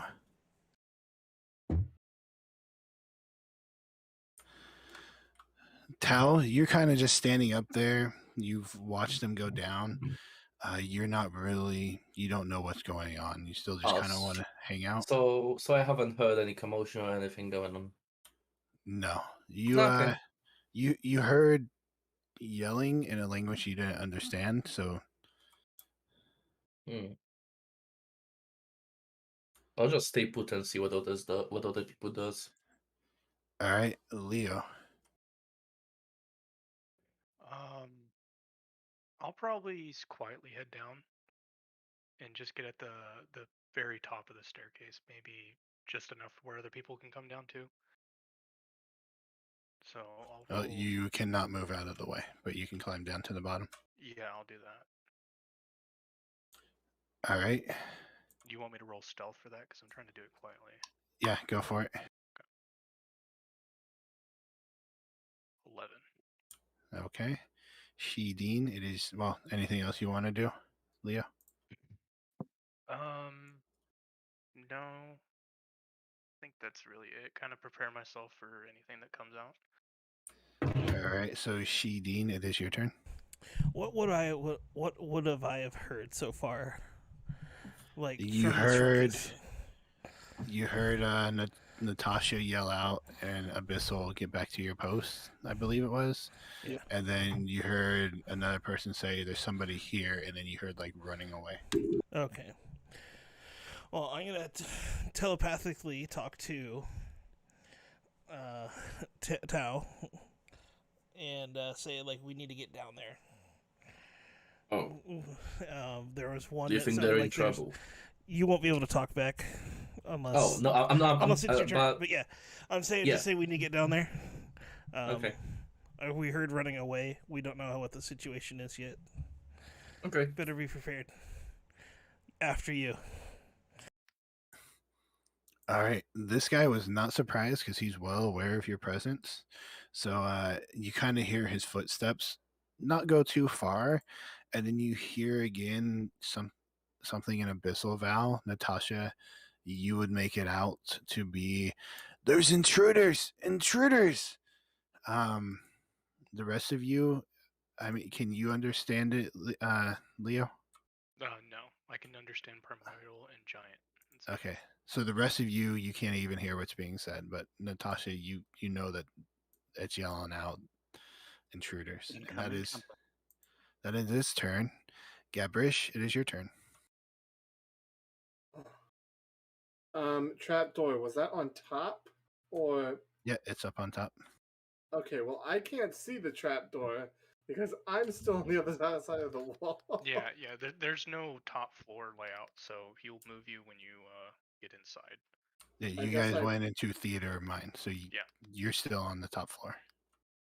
Okay, so I guess I'm going down the trapdoor where the sounds are coming from. You walk up and look down, and it's very crowded. You will not be able to get through. How far down are they? No, they're down just a 10-foot ladder. Okay, well, this is so dumb. I guess I just kind of squat and I hope my aura reaches them. So I just sort of. You can start climbing down if you want. Just doing a scab squat on top, like dum dum dum dum. I'm helping. Like, no, okay, I'll start climbing down. All right, Natasha, it is your turn. All right. Oh, well, those guys didn't have their turn yet. No, they haven't. Wrong guy.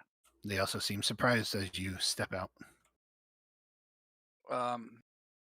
Yeah, I step out and around, and I wave at them and say, "Hi, fellas," in Abyssal. And I'm gonna go ahead and Sacred Flame that dude.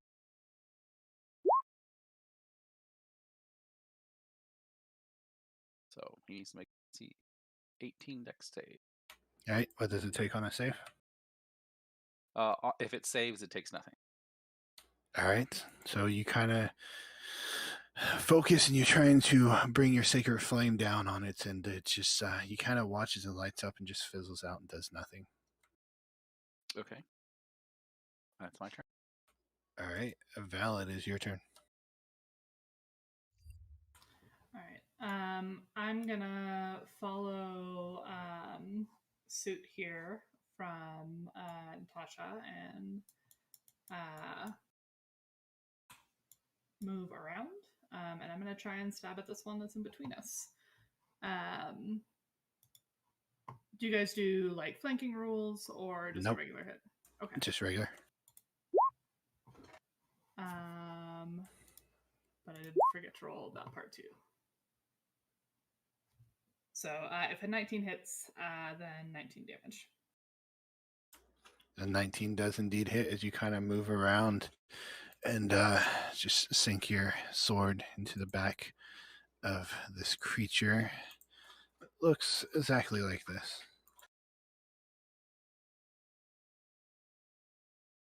Ooh, he's pretty. Ew, I love it and hate it. That's awful.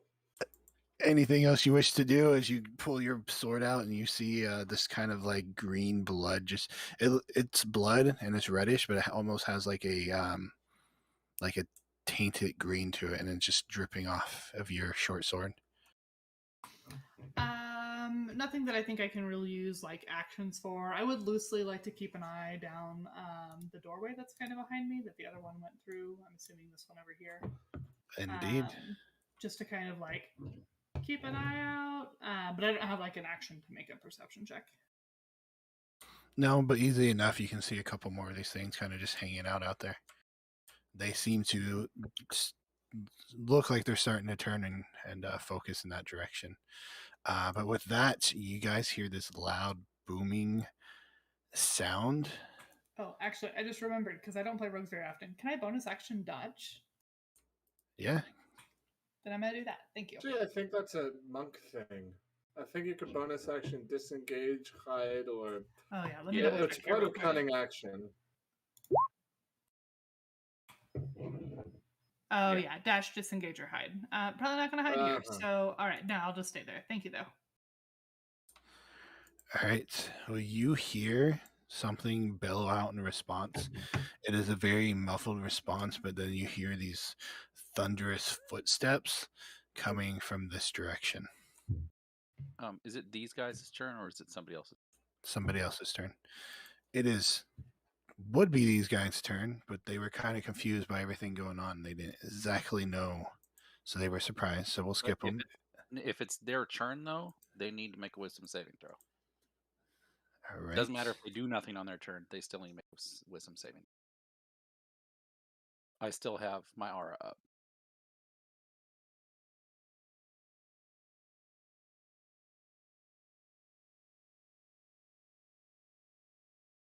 Give me 1 second.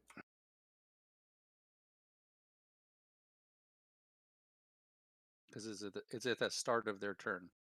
Yeah, I don't know if surprise just skips their turn though, so I'm gonna look it up real quick. Because I have a rogue in my game that does this, it doesn't skip their turn. They just don't get to do anything until their turn is over.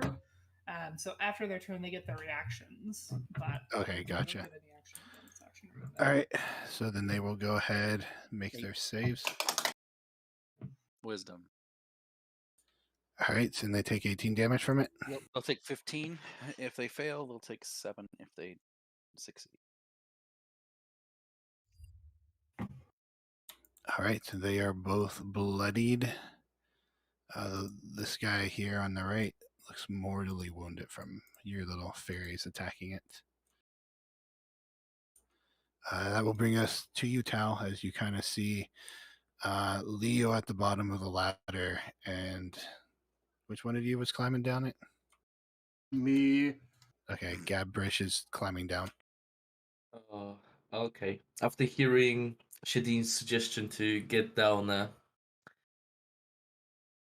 I'm gonna, well, basically get that down there as quick as I can, even if it means I'm going to use force to. Yeah, I mean, my Which- character's not really resistant to anybody that's coming through. Oh, I'm so- more worried about Gabriel. Yeah. Yeah, so I'm basically pushing my way down the ladder. You just want to shove him off? Yep. I'm using brute force to get him down the ladder as quick as I No, can. don't you do it, you stupid cat! No! All right, Gabrish, you're going to take 2 points of bludgeoning damage as you fall on top of Leo, who is going to take 6. You guys are going to be knocked down. I will move your token here, Gabrish. He's always And pulling shit like this. you're going to be prone, both of you, and then all of a sudden, Leo, you find yourself, or Tao, you find yourself down Yep. here. It just falls down, stomps down, seeing those two on the ground, like, come on, get up, we got a job to do. This may be an I hate edgy, you. dark, grim campaign, but D&D is not D&D without shenanigans. No, no, it's yeah. Do I have any more movement after going down the ladder? 10-foot ladder, so you still got your 20 feet of movement. Oh, technically, I can move 45 feet, so still. All right, well, just remember these two guys are going to be rough terrain. Okay, so I guess I'm just gonna move over here, and that's it. All right, you find yourself down here now. Mhm. And Leo, it is your turn after you've been shoved down, and this giant cat-like creature just runs over you and stand there looking around. You're lying on the ground. What do you wish to do? I got a question. As a reaction, can I try tripping him? You deserve this. Sure, go ahead. Would I roll for that? Give me, I guess, a athletics, and you can try to get out of it. Tao with athletics or acrobatics. God damn it. All right, you trip and fall face first onto the ground. You didn't fall from a height, so you don't take damage, but you are prone. You got 3 guys laying on the floor here. Yep. Natasha kind of looks over at the 3 of you guys and just like got this wide-eyed look in her face, and it's just I like, was gonna "What say, I the feel like heck?" Natasha and Val just share a look that's like we can't take them anywhere. Yep. You Look at- hear I this look at Val and I said, commotion. I thought they were supposed to be the meat, the muscle. I mean, They're you would know tenderizing that- themselves. Yeah, you would know that Leo and Tao are like really good friends after sparring a couple times and stuff like that. So we always mess with each other. Yep. You So- two hear this giant commotion as these guys in armor come tumbling down the stairs, and then you watch this cat-like person. Well, you watch Tao come running, trying to like jump over him, and then Leo just like reaches up and grabs his foot and brings him down to the ground. I feel like this is that moment in the fight scenes where everybody on both sides of the fight just stops and stares for like a good 3 seconds before the fight continues. Pretty much.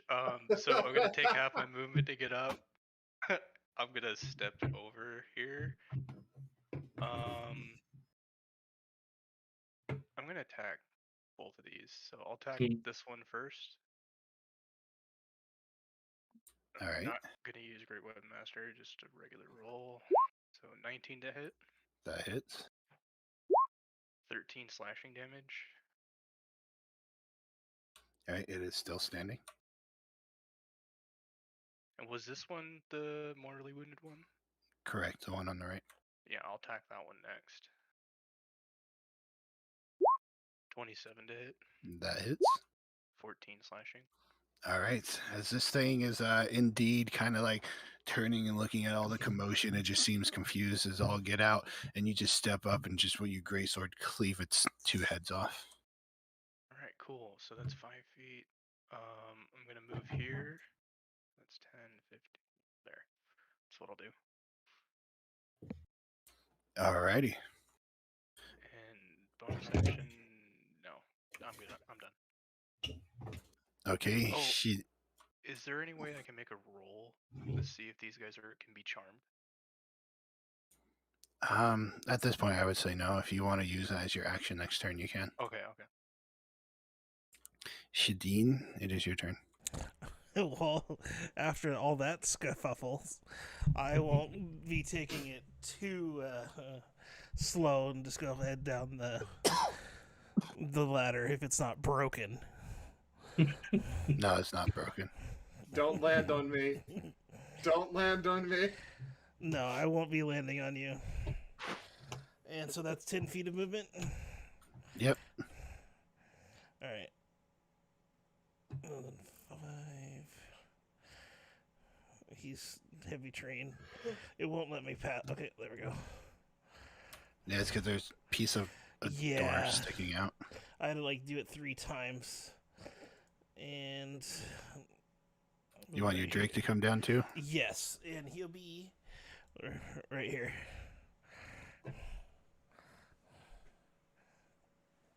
I like to think, since it's a beast, it kind of just comes down and rudely walks on top of Gabberish over to where you command it to.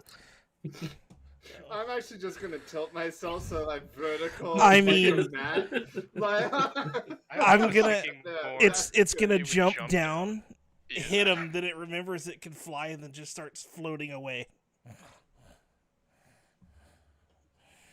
If I were a certain tiefling, I would be releasing a fucking rat, but I'm not. Okay, so and I'm gonna see there's one left and shoot it with my bow. Go for it. That hits.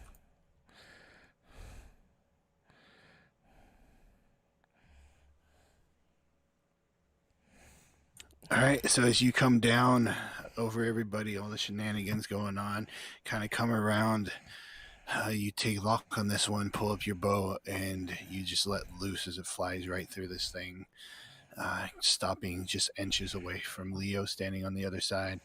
You hear commotion from the rest of this keep, though. So we're still in combat.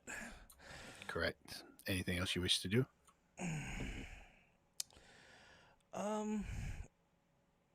Would it take picking someone up? Would that take a full action, or helping?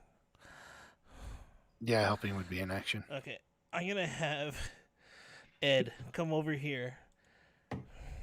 That's what I named my Drake, by the way. Ed. I thought it was Ted. No, Ed. And he's gonna start. He's gonna start licking his mask. Garbrus's mask. And then that'll be my turn. All right. And now he's looking. He's apologizing for stomping on you. The messages are mixed. So you see Val, this creature, step back in the view up here. Mm-hmm. And this time, as you look at it, you notice a second face. And you kind of squint and realize that the face you were looking at before was a fake head sitting on top of it, as you are now staring at this creature. Ooh, that's disgusting. I love it. And it just barks at you, and as it does so, you watch it as this energy just flies out of it in your direction.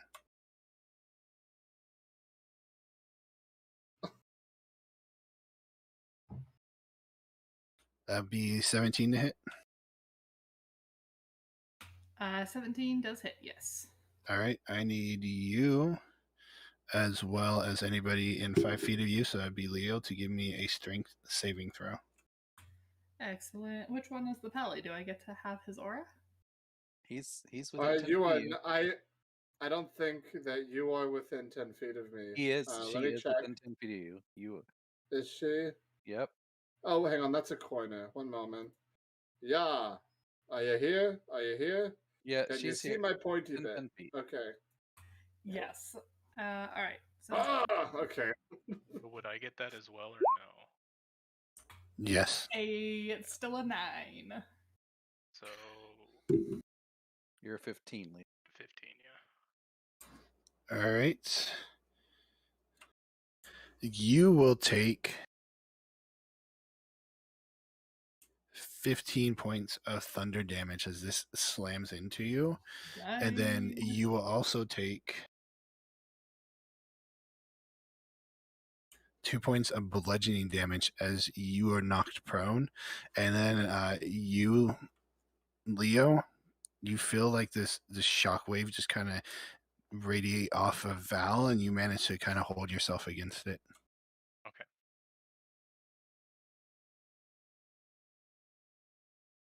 And you hear movement elsewhere. And then it will be your turn, Gabrus. So with this kind, not asshole animal, am I able to get up without using half my movement? Sure. Cool. Thank you, Eddie.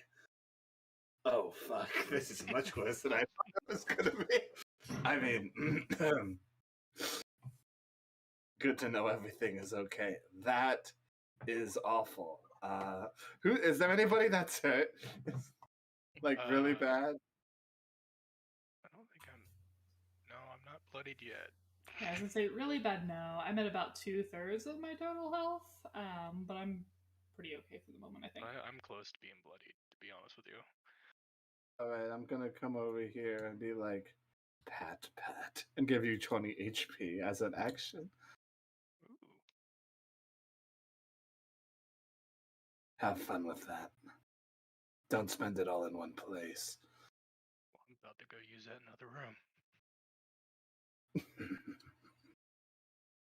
Actually, I'm gonna stay right here. This seems like a good spot. This is the middle of everybody. Standing over top of the dead creature. Ah, fuck it. I stomp it a little. Oh, that's not good over there. All right. Natasha, it is your turn. So Natasha,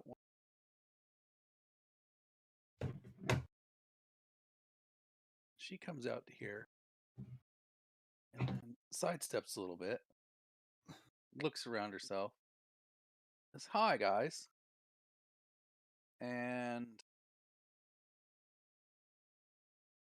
yeah, let's. Radiant energy pops out from her. The 2 guys next to her need to make a Constitution saving throw or take 11 radiant. And she looks behind her and goes, yeah, big group coming, guys."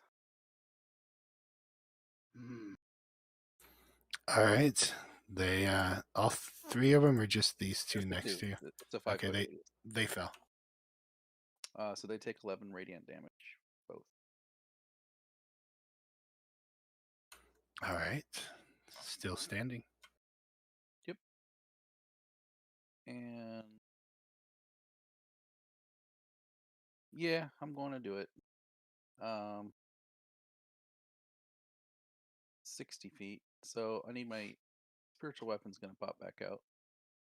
And it's going to attempt to hit this big old one here. It needs right here. Right here. Yeah. All right. And 19 to hit. Yeah. Does that hit? That will hit. Okay. It will take 6 force damage. And then that's my turn. All righty. You watch as it is focused on this door, and it looks like it's reeling back, and then all of a sudden you come out and your weapon appears and hits it, and it turns and looks at you. Val, it is your turn. All right. I would like to stand up. And then I'm going to use my steady aim to try and let myself. Or here's what it does. To give myself advantage on an attack roll against the thing that knocked me over. So I'll pull my short bow out, just dropping my sword on the ground for the moment. And I'm going to shoot him. All right, go for it. Shooting at the thing that barked at you, correct? Yes.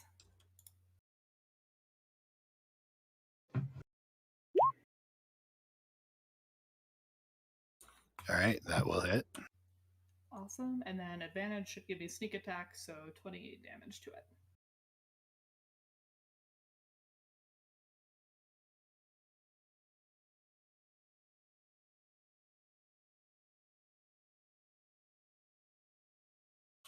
All right, so your arrow flies true and hits this thing, and it just kind of lets out this gurgle grunt.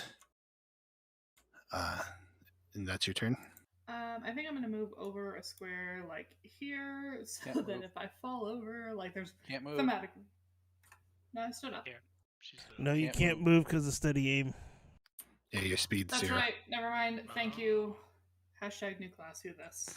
No problem. Then I'm done. Probably yes. going to take us a few sessions to figure it all out. All right, I have Channel Divinity. Okay, so you guys, anybody who can hear or understand Abyssal, you can hear this really deep commanding voice down here saying, "Kill the Holy One." It doesn't move. But it says, "Kill the Holy One." And Natasha, you watch as it turns and points in your direction, and then it steps forward and kicks this door open. Oh, I don't even know what that is. I just see a red rim. I'm afraid. Well, you guys are I gonna like have to a pause the game and handful. reload the save from the top of the floor. I would like to. If Shadeen had a butt, you know, I was gonna make a weird joke about a glass thing, but I guess you can't. You guys all watch as this thing kind of like bends down and looks through the door, and then it takes in Tao and Shadeen, who's standing right here. I'm so glad I'm laying on the ground. Yay. Yeah, you get advantage on you. Paint him like one of your French girls. Okay, Natasha, you said you do something on critical hits? I can do yes. it. I'm gonna use it. Well, he's gonna. But if he wants to do it, he can do it. Yeah. So I'll use. I'm. Can I see him from where I'm at? That's the question. Yeah, you can see him. Okay, so he's within 30 feet. Can I see this guy up here? This one here. That guy up there? Yes, you can. Yeah. Okay. So I'm gonna use my reaction to invoke Cloud Rune and force that critical hit to hit this guy that's up here. Alrighty.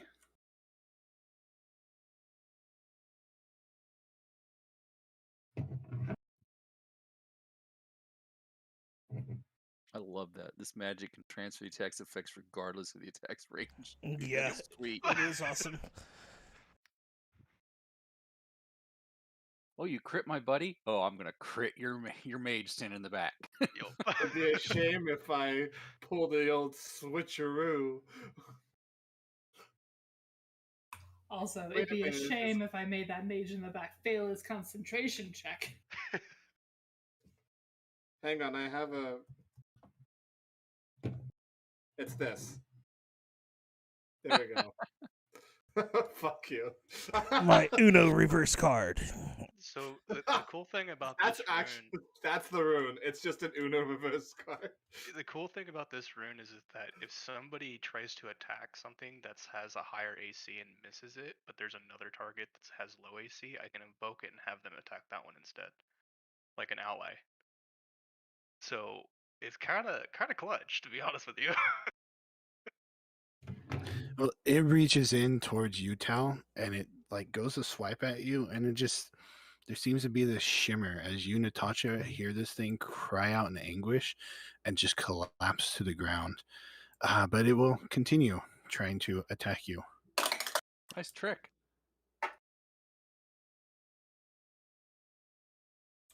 So that will hit you, Tal. Mm-hmm. Not a critical rate. Correct. All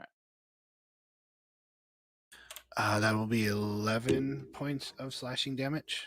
Okay. And then it is going to turn to Shideen, and it is going to try to bite you. Also, my Drake is poison type. If I didn't say that out loud. Gotcha. Does a 14 hit? No, I've 16. All right. So you see it once try to swipe at Tau, and then again it swipes and connects, dealing some damage, and then turns, and it's having a hard time fitting through this door, but it is trying for its life too, and it like reaches out and tries to bite you, Shideen, and that is its turn. You watch as these things just start shambling towards you. The first two that are starting their turn into it, please roll wisdom saving throw. All right, will do. If they 18 is a save. If they fail, they'll take 16. If they save, they'll take 8. That poor kitty.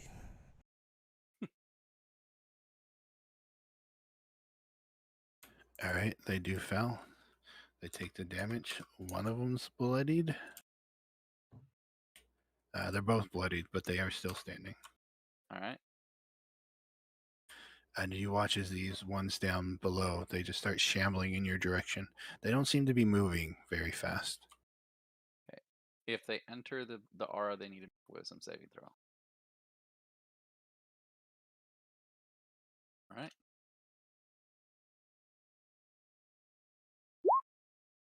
Oops. That one will take 12 if it fails, 6 if it saves.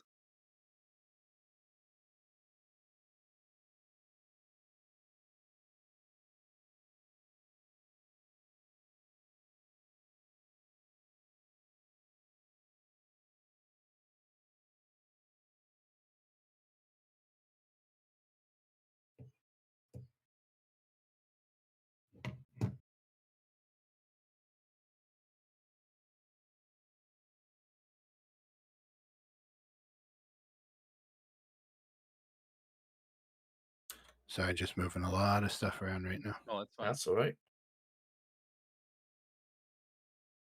This is getting fun. Oh, that one needs to roll. So that will be 3 that needs to roll, correct? Yeah, 3 need to roll. They'll take 12 on. I just roll it once. Unless you want me to roll 3. Is Natasha up or down right now? I'm up. I haven't been Okay, you're hit. up. No. Like directionally, did you go up? Yeah, he's or up. I went up. down? Do you see that aura? Okay. You see that aura north of you? No, we don't see the I aura. did not. Oh, you guys don't see the aura. No, only you and me see it. Well, they should be able to see this. I think there's a way to do it, but I can't remember how. It's gonna be on your side. If you want to Google it and let me know. Yeah, I will. All right, so alive, few of them bloodied, a couple of them not, as they enter in, getting attacked by your spirits. And they are going to attempt to attack you. I think you're the only one. Yep. You're the only one, so I'm going to have them do 4 swings at you. That is going to be a miss. That will be a miss. That will be a miss. And that will be a miss. So they kind of just lumbering forward, start swinging at you, but seem to be useless at this point. And you guys hear them beaten off of she blocks a couple of the blows with the shield.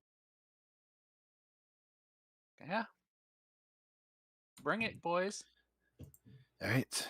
You also probably can see like these ones through the arrow slits seem to be like shambling out into the patio area.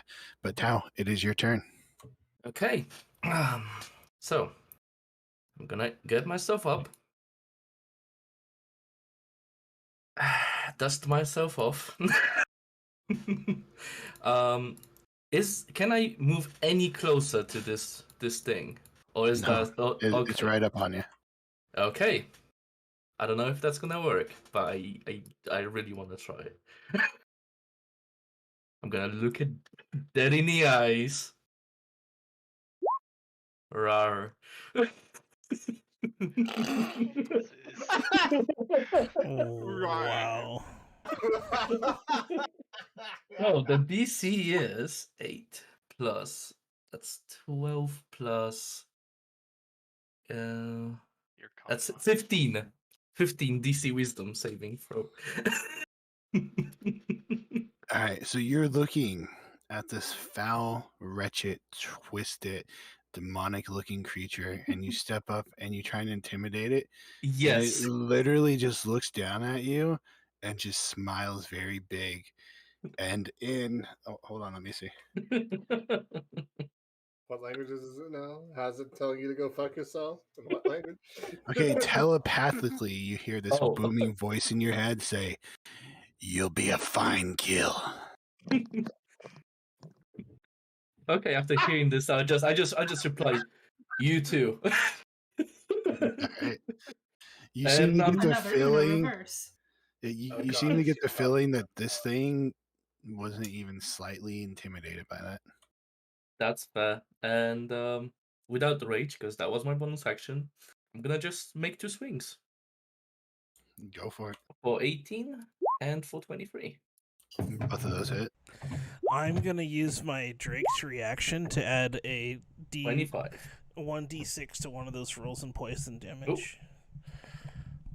Do you want to roll it? Oh no, I give it to you as a reaction. Oh, You add an extra 1d6 of poison damage to one of your rolls. 5.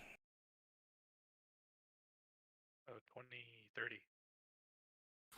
All right, so you watch as this thing, you kind of like welling into it, and then all of a sudden your Drake companion here kind of sets up, spits on one of your weapons before you swing it, and then you hit, and you can see it kind of coat it with poison where you hit. Anything else you wish to do? No, that's it. All right, then Leo, it is your turn. Oh shit, I'm in a pickle here. Do I want to go after the big guy or go after all the small ones that are currently swarming somebody? I'll handle the big guy. You get the tiny. All right. So I'm gonna move here. Which, by the way, Val, we kind of just let free talk happen whenever, unless it's like very long dialogue. Oh yeah, you're good. I'm just on push to talk to because I don't want my incredibly loud keyboard to Clackety, clackety, clackety. Yeah, I hear I'll it all chime the in if I time. want to. I have Oh. I have to have mine on that too, or you just hear me just breathing heavily into the mic in the recording. I can't believe you use a typewriter for your PC. What are we Well, up to, Leo? So nice to type Okay, on. so I'm going to bonus It is. action rage. And then I'm going to take 2 swings at this person here. Is that another one of your runes? No, I have 1 level in barbarian. I gotcha. Okay. Yeah. I'm going to use Great Weapon Master for this too. So 2 swipes. I guess a 9 doesn't hit.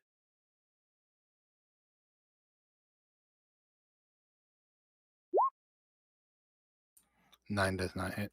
21. 21 does. So he takes 28 points of damage. All right. So you kind of step up with your great sword and just cleave right through this. Okay. Step forward. Axe and Surge. Take 2 more swipes at this one up top.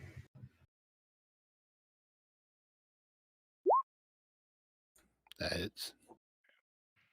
For 28 damage, and then the other one a natural 1. Oh, I'm gonna use lucky on that. Sorry. What did I do? Take another swing. 15. All right. Well, 15 would hit, but you step up and cleave this one in half. You can redirect that attack if you wish. Yeah, I'll do it to this one. So that's 26. All right. You cleave that one in twine as well. Okay, and then how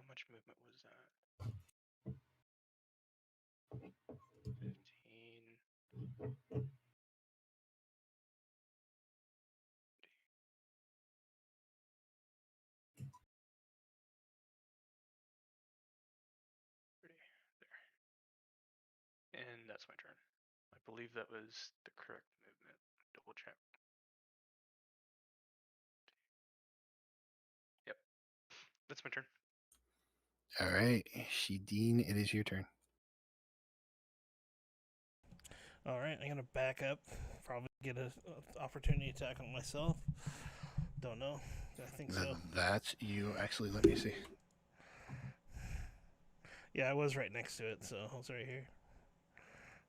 Yeah, I just gotta see what their reach is. You do get attack of opportunities. You step away from him. Okay. Big as he is, apparently he does not have long arms, and that does hit you. All right.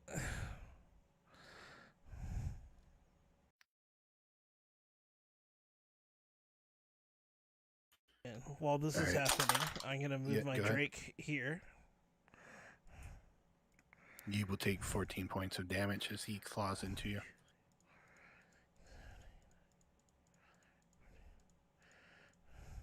And as my bonus action, I'll have my Drake attack the thing, but it takes its turn right after mine. So I'm gonna hit 2 dragon wing bows into this thing.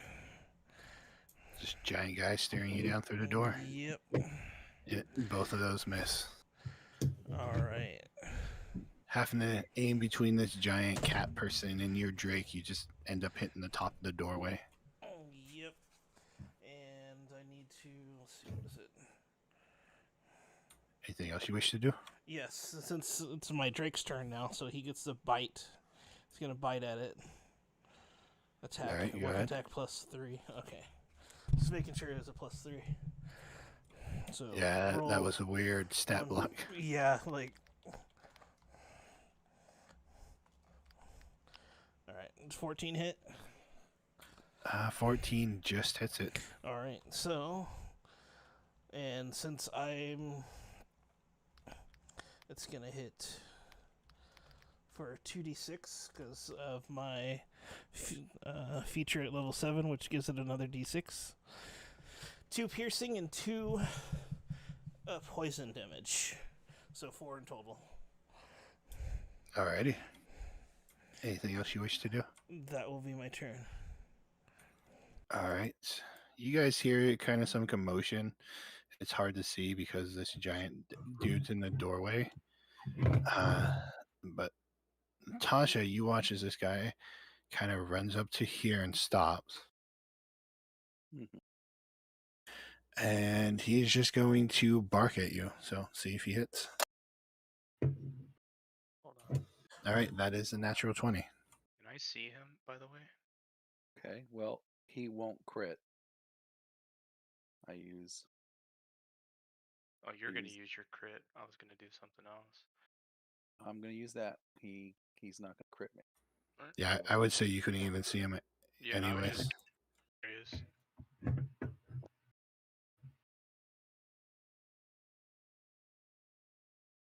Okay, not a crit, but still hits. Drop the dice. That was so nice. Oh,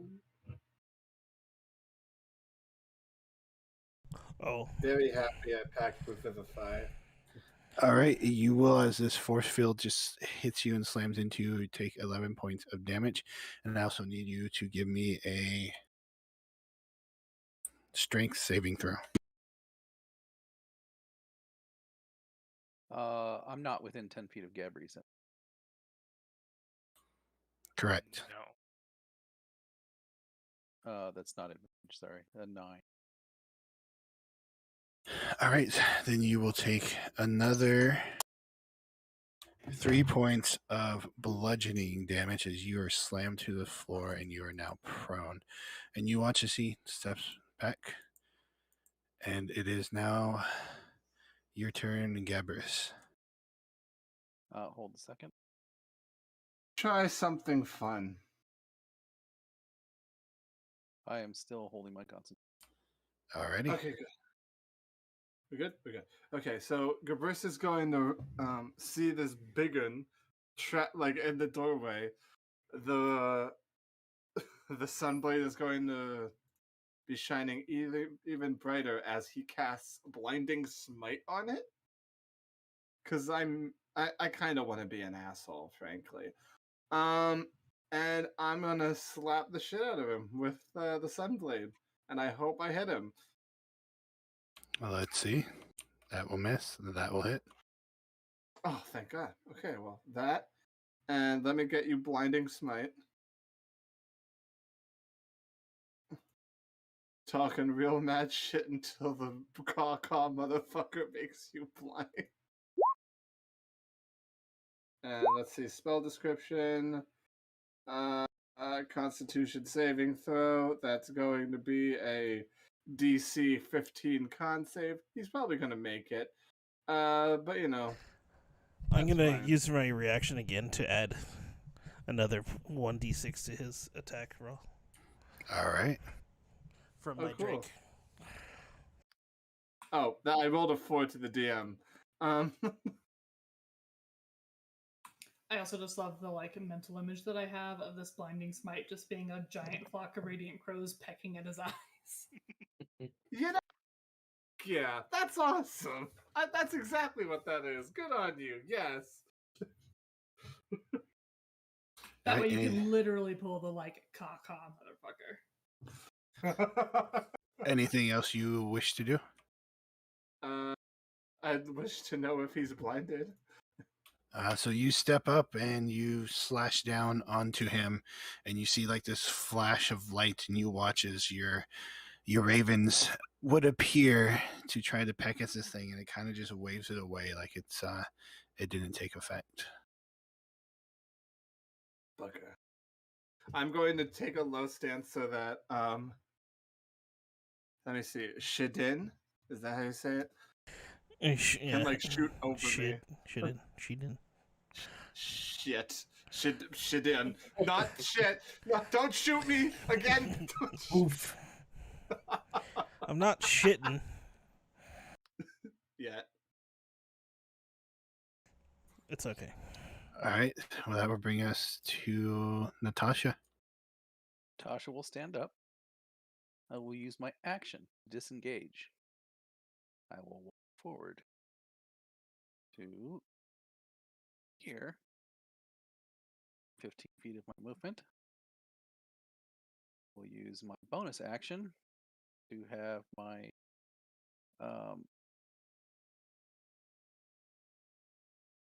whatchamacallit, spiritual weapon, attack the dude that knocked me over. That guy. All righty. 26 will hit him. For 10 points of force. All right. And that is Natasha's turn. Then Val, it is your turn.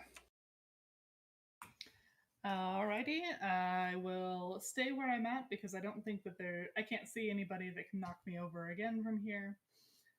So I'm going to use my steady aim thing again and shoot the big bad wolf that we've got down there. Go for it. 22, and if that hits, then that's going to be 24 piercing damage. All right. How would you like to kill this thing? I feel like as it's waving away, like the crows that it thinks are super pathetic, that it's just not paying attention, and that arrow finds a really soft piece of fur. And that's just it. All right. So as it's kind of standing there, crouching over the door, swiping away, you manage to, as its arm kind of pulls out, find a spot you think is weak, and you let loose as this arrow just flies in and plants itself in. And I would like to think that your arrow is fletched with raven feathers, as it kind of just sits there and looks down at this raven feathered arrow sticking out of it, and just collapses to the ground. Which one did she kill? The big guy. The big baddie. Sweet. We kicked its ass. Anything else you wish to do or say? No, unless it'll give me like a free intimidate check to like make all the rest of them break ranks and run. I'd take that. Sure. Go ahead and tell me how you try to intimidate them. I do know some Celestial, and I don't know anything in like Abyssal, so they may not be able to understand me. But I feel like we're just gonna pull like the Doctor Who kind of thing, where all of the like enemies and stuff are in the sky, and he's basically like let somebody else go first. And it's gonna be like, yeah, pretty much that. All right, you know, the big one's down. Who else wants to go first? Alrighty, I will keep that in mind. I will keep And if you that. need that, that's that. I don't actually have advantage on that, so it would just be the 9. So I'm doing my Gabris best. understood that. Gabris understood that. Woo! I took Celestial for a reason.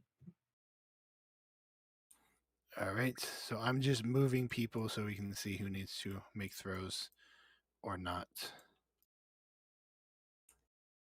I know that there are 3 of them that need to make it. You guys watch as these two are casually just strolling across outside.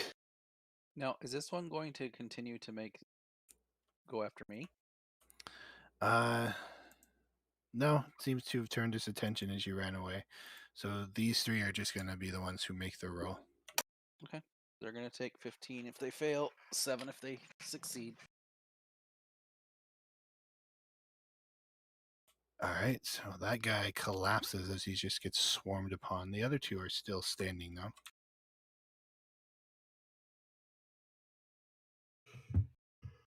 And then this one will kind of step up. This one will step up onto you, Natasha, and they're both going to attempt to hit. That is another natural 20. Will not be a 20. It will not be a crit, sorry.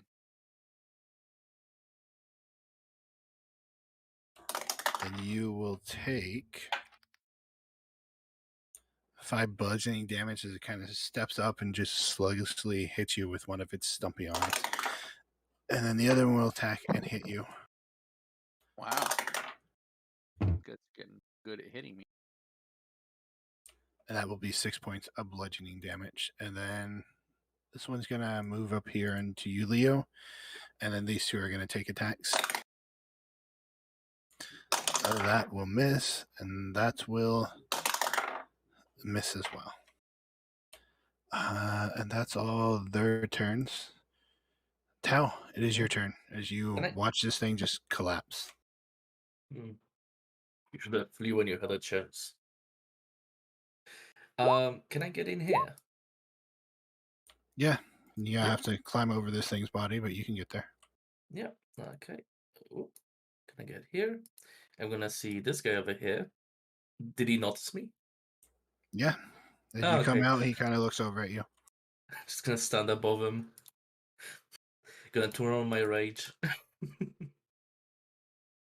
And yeah. Actually, I'm gonna go reckless. So yeah, let's see how it goes. With advantage, so 15 to hit. 15 will hit. Okay. So that's 24. All right. It is still standing. And the other one, the reckless only works on the first attack. I double checked. So that's gonna be just a regular roll. Without Great Weapon Master. That's 26. That hits. For 9.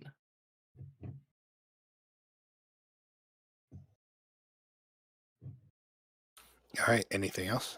No, I'll be just standing here blocking the path if they try to run away. By the way, you get advantage on all your melee weapon attacks for this turn. So it's not just the first attack. You have to call it on your first attack, but you get advantage. And it gets advantage.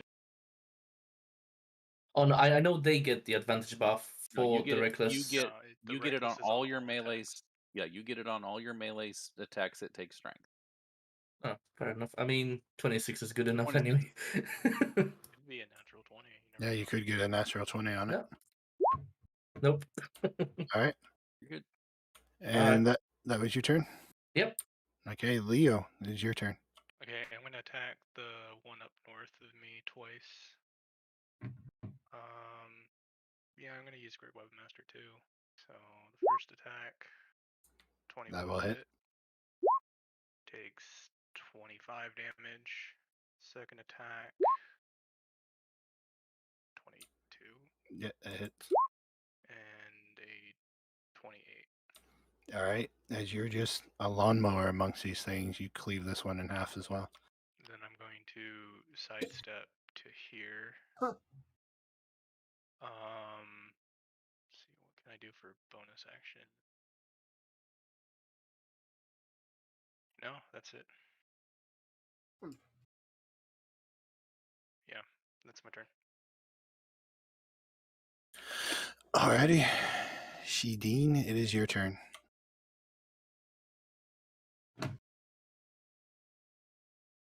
All right. Do I see these over here?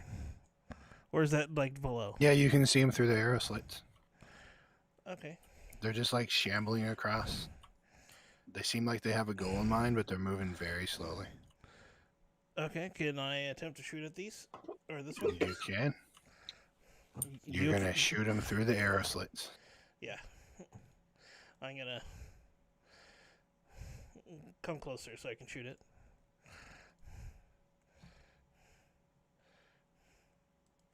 Go ahead. 23 hits. So does a 20.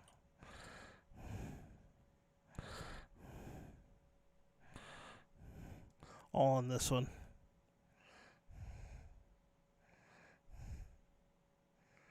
All right, as they're kind of like making their way across, looking forward, you step up and you shoot through, and you watch as this one kind of turns and looks in your direction. Anything else you wish to do? Yeah, I'm going to back up. And that'll be my turn. All right, this guy is going to make his throw. He's going to fail. What's the damage, Natasha? 13.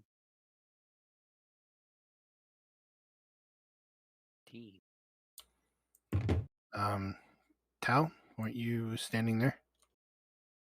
Yes, he Go. was. Oh, he said he'd be right back. Well, he's going to step around to here as he's running or waddling. Those of you who hear, who can understand Abyssal, it yells out, "Flee from the angel!" And then it steps away, provoking attack of opportunity from you, Tal. All right, and that will be with advantage as well. Let's see. 19 That will hit.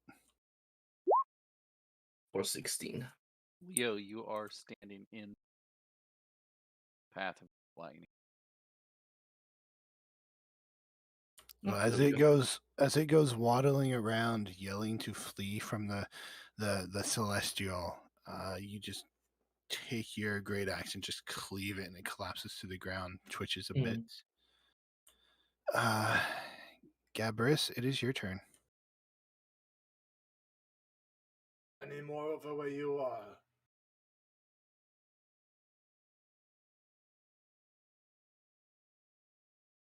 Your silence speaks volumes. Are you fucking dead? Nope. Okay, cool. The big lion you is not talking to? answering me. Oh, sorry, I I'm didn't. talking to Sorry, I didn't Tal. hear you. I didn't hear you. Sorry. I'm talking to Tal. I'm like, Yep. is there anybody else where you are? Can I help up north? There seem to be two little ones around Natasha, but I think she got it. I'll just kind of stomp over. Ah, there you are.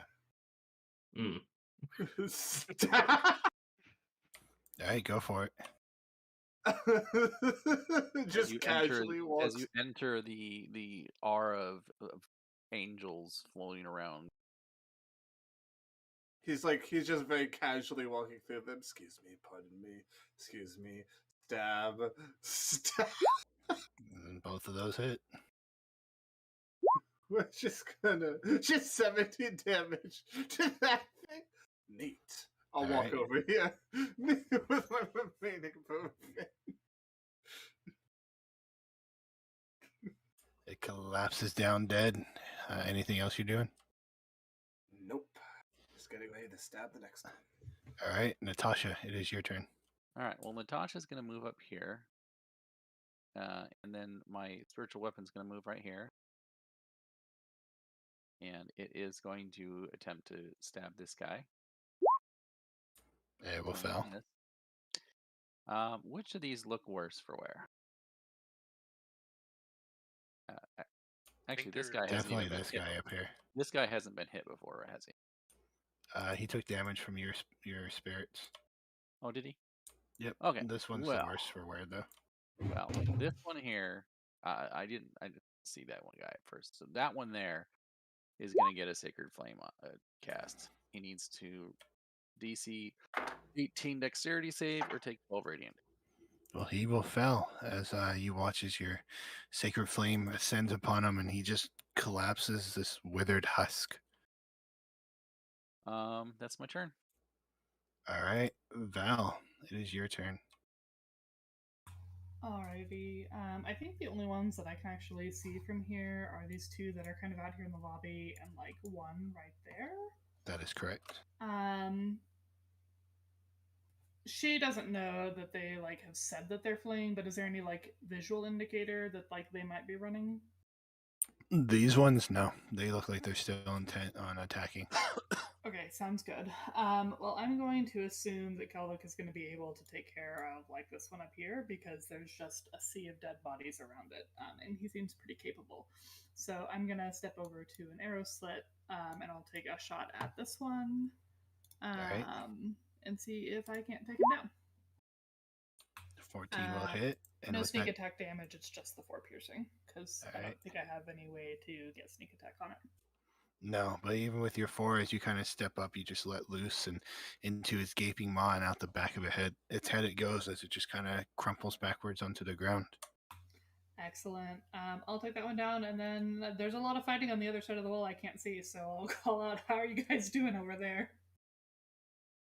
We're doing fine. We are victorious. Pile of bodies. So smells awful. Anything else you say? No, not yet. I'll just be watching the other one as it, I'm assuming is going to continue going like north and around, like it's going to try and come around. All right, so well, this one, actually, we'll take care of these two first. As they make their saves, or attempt to make saves, 21, okay. Yep, 21 damage if they fail, 10 if they succeed.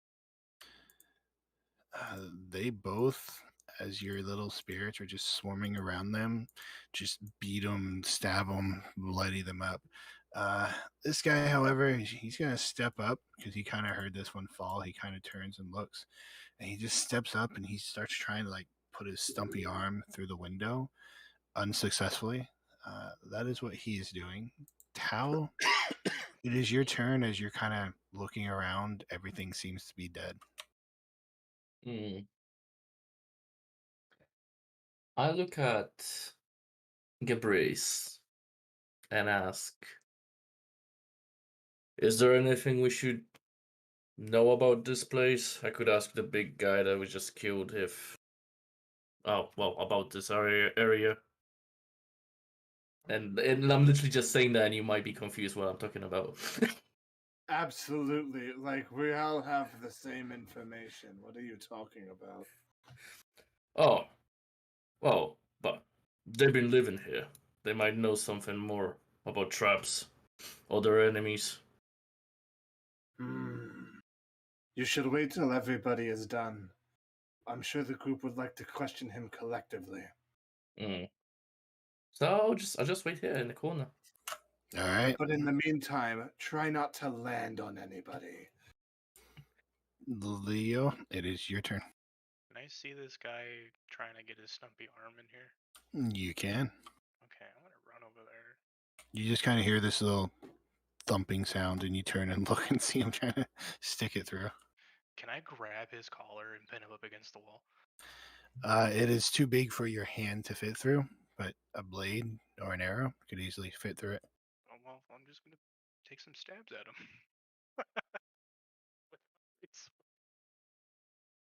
Go for it.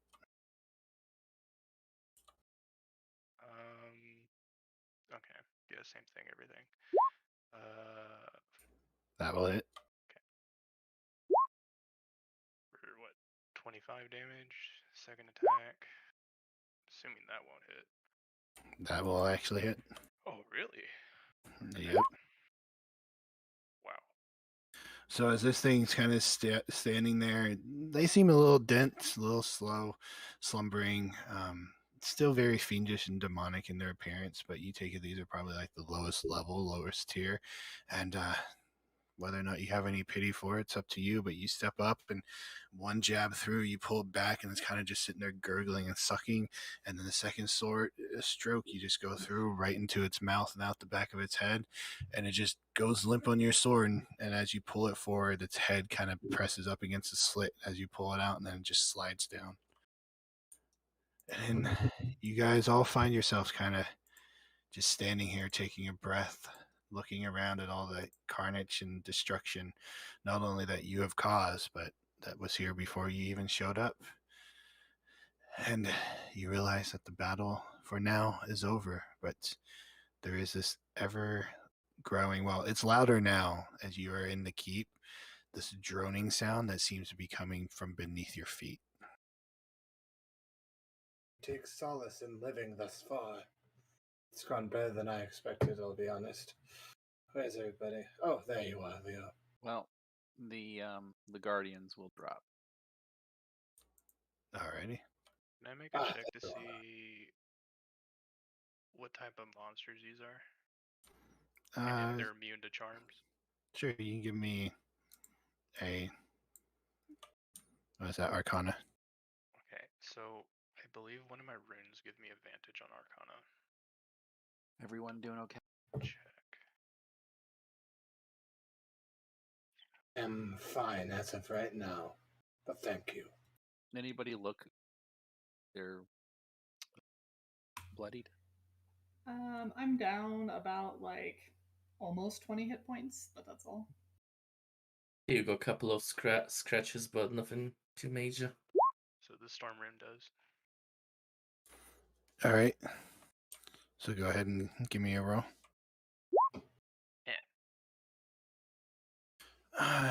Looking them over, I mean, nobody really knows anything about these, and you're trying to take your best guess. They're obviously from a different plane of existence, but you can't tell much more than that. Okay, I was kind of going off of like while we were in the town, if we fought these before type situations, and like if anybody got any information on them, is kind of how it was going. Like I know these are not part of this plane. Well, as far as the town is gone, basically the army outside's just been attacking and they've been defending them off, so nobody's really had a chance to like go out there and look at these things close up outside of like in active combat. So this is probably the first time anybody's actually stood around these things and gave them this much of a detailed inspection. Okay.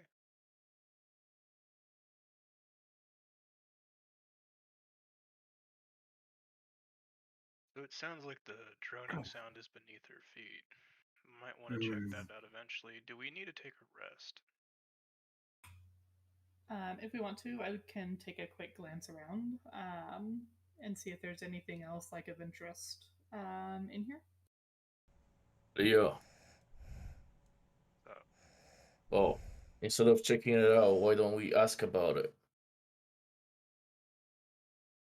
I'm also game for that too. I can just give myself advantage on wisdom if I'm not moving very fast.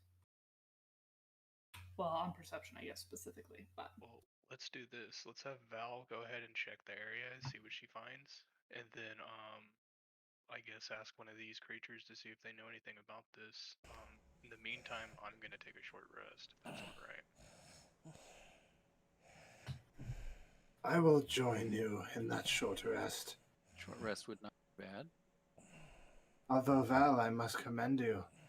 Speaking Celestial to get them to flee was a good idea. I should try that next time. I mean, I figured it was just a logical conclusion. If they're gonna be fiendish, they probably don't like things that are celestial, so see if we can use that to our advantage. Simple or not, it was still a good call. She'll just like nod as a thanks.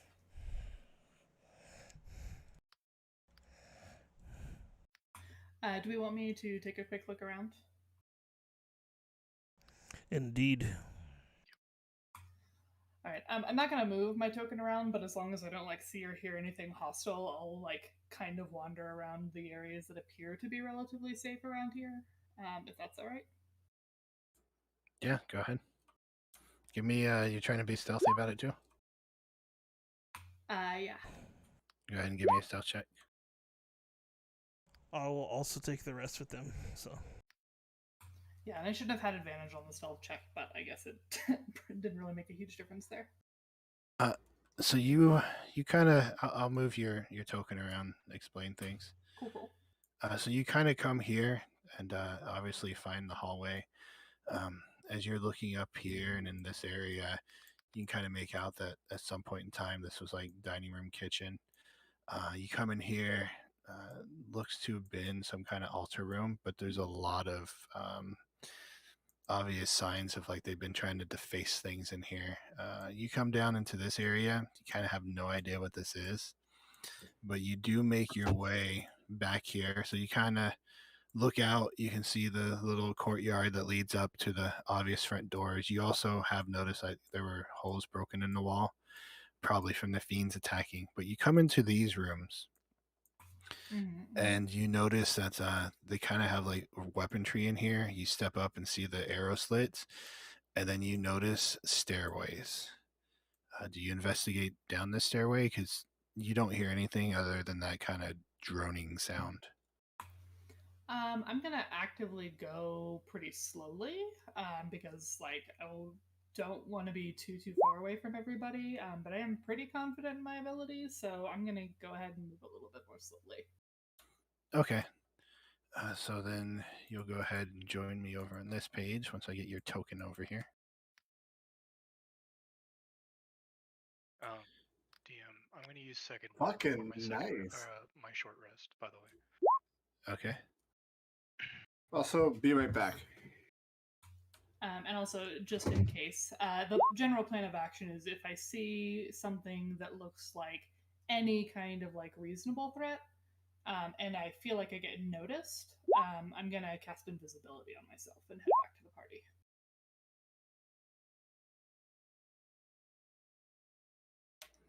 Alrighty. You have dark vision, yes? Yeah, I do. Are you able to see anything? I'm still on the fortress page that we were just on. Okay, how about now? Aha, yes. I can see a little hallway that goes and then turns to the west. All right, so you make your way down it, and just kind of going slow. The droning as you come down here gets very loud. When you step around and you kind of come up and you see this collapsed tunnel up here, and realize there's nothing more from it. Okay. But when you head back up top and you kind of scout to the other side, you actually find another staircase up there, which is kind of opposite. I'll show you when we switch back to the other map. Do you you want to head down that one? Because as you get near that one, the droning sound gets really loud.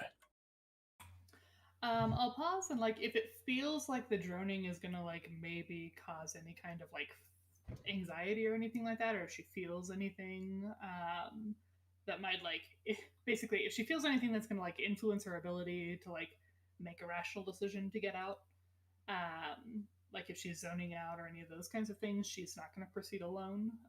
But if there's not anything like that, she'll go ahead. She can get out pretty quickly if she needs to. As you kind of sit there with your 20 perception and focus on the droning sound, you realize that it is just a cacophony of anguish cries kind of just echoing up this staircase. Sounds like Spooky. people suffering. I'll go ahead and keep going then. All right. So you come on down very slowly, very stealthily, and you step around this corner and see this broken wall. You also see a tunnel down here at the bottom that dead ends. But you step up, and you're gonna be peeking around the wall, but I'm putting you here so you can see.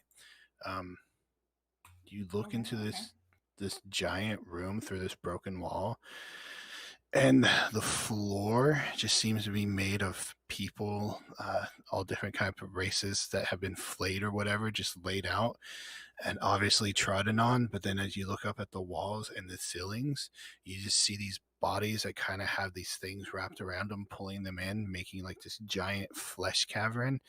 And some of them are dead. A lot of them are just sitting there, just moving around and groaning out in agony. Can you see that green glowing thing on the other side? No, not really. I can take a quick screenshot of what I can see and send it to you. Yeah, go for it. And for some reason, Control L shows me that you see nothing. Yeah, so it looks like I'm still in like a general fog of war zone, but I can see that as, like it's got a shaded thing over it. So even your screenshot shows me just a black screen. I have like the slight cone of vision where I can see like the red river in the middle of things. Or I'm assuming that there probably is a river that leads to the thing that was out that we heard. Yeah. Well, you can see on the other side, there's just this giant like portal, and it's pulsing green, and you see this giant thing kind of just concentrating on it. I don't necessarily think that I want to go up against that alone, because I don't see the thing. I don't see any creatures on my screen. But I'll take just a minute to like kind of study it so that I can get as best of the description as I can for the rest of the party. Before I'll head back. All right. All you can make out from your vantage point is that it is a humanoid-like figure that just seems to have these writhing things, maybe like tentacles, just kind of coming off of it and waving around, and it seems really focused on this green glowing portal that is standing in front of. Okay. And I'd also like to have studied like the portal. I don't think we have any like arcane inclined people in the party. But if anybody's heard of like if there's I don't know if you guys have like color affiliations with different planes or anything like that through portals or not. Give me Arcana check with disadvantage.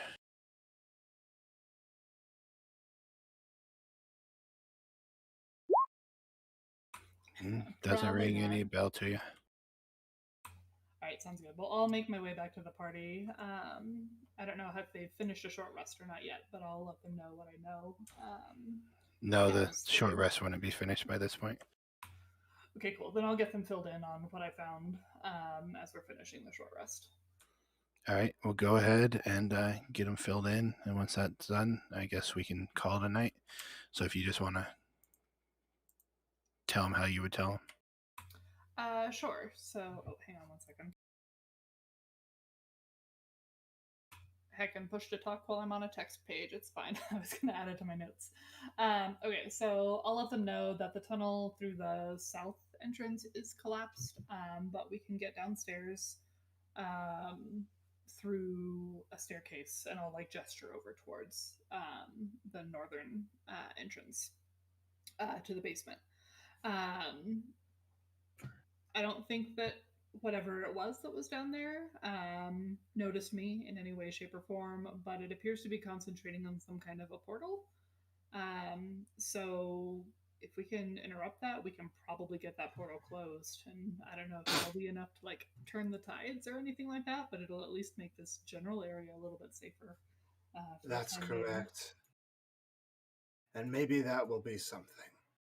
I think that's what the king was telling us, that we need to check out and maybe resolve something of a point of interest.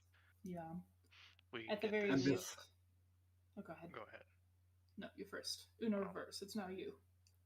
If we can get this outpost kind of up and running again, it would be a good foundation for another keep for us. Yeah, for sure. That's correct. However, we should also, after we are done slaying all the fiends, we should also thoroughly check through this fortress to check if there are any supplies left, because we can say that we can definitely stage something here, but at the end of the day, soldiers run off of food and water, of which we have neither. I mean, I can actually make them, though. We'll see how it Yeah, goes. but you probably While couldn't we make were enough for a fighting whole these, regiment. yeah, while we No. were fighting these, does anybody have any idea what like weaknesses or immunities these might have? I tried looking. From my knowledge, I don't think anybody knows anything about these. I could. Can I do anything? Can I check any sort of like religious text that RVO Gabris has looked through, like from memory, about fiends, maybe? If you want to roll Arcana, sure. No. That's my excuse for not making this an Arcana check, but a religion check about demons. Oh, yeah. like You fiends and stuff. go ahead and roll religion. Yeah. I'd also be interested to know if we can figure out who the altar was originally dedicated to, just in the other room that's up here. You said there was an altar in the basement that has a portal going. Did you notice any? There's the portal that's in the basement in like the room of terror. But then, and I'll just like gesture over on the other side of the hallway where you said that there was a place that may have had an altar that had been defaced. Yeah, you guys wouldn't be able to check on it as this is during your short rest. But as she comes back, or as you're sitting there trying to think of it, Gabris, you're thinking back to the text you've read. You've never read anything about creatures like this. You do know that fiends kind of have, depending on where they're from, different types of resistances. Usually they're mostly resistant to radiant, but as you kind of sit here and think about fighting with these things, you don't really remember whether or not when you hit them with radiant, if it seemed to be affecting them more. Well, normally they have a great slew of resistances depending on which circle they come from. However, generally speaking, of course, radiant also tends to be very effective. However, due to the nature of everything that's going on, I am not sure. I wonder if these fiends have different properties because they are not made in the hells. I'll offer, since I'm probably not going to get to take the full short rest before everybody else is done anyway, I'll dig through my bag, and one, embarrassingly, some pythons fall out that we could have used to scale the cliff. After I reach in and grab a candle, I can see if they're resistant to fire. Yes.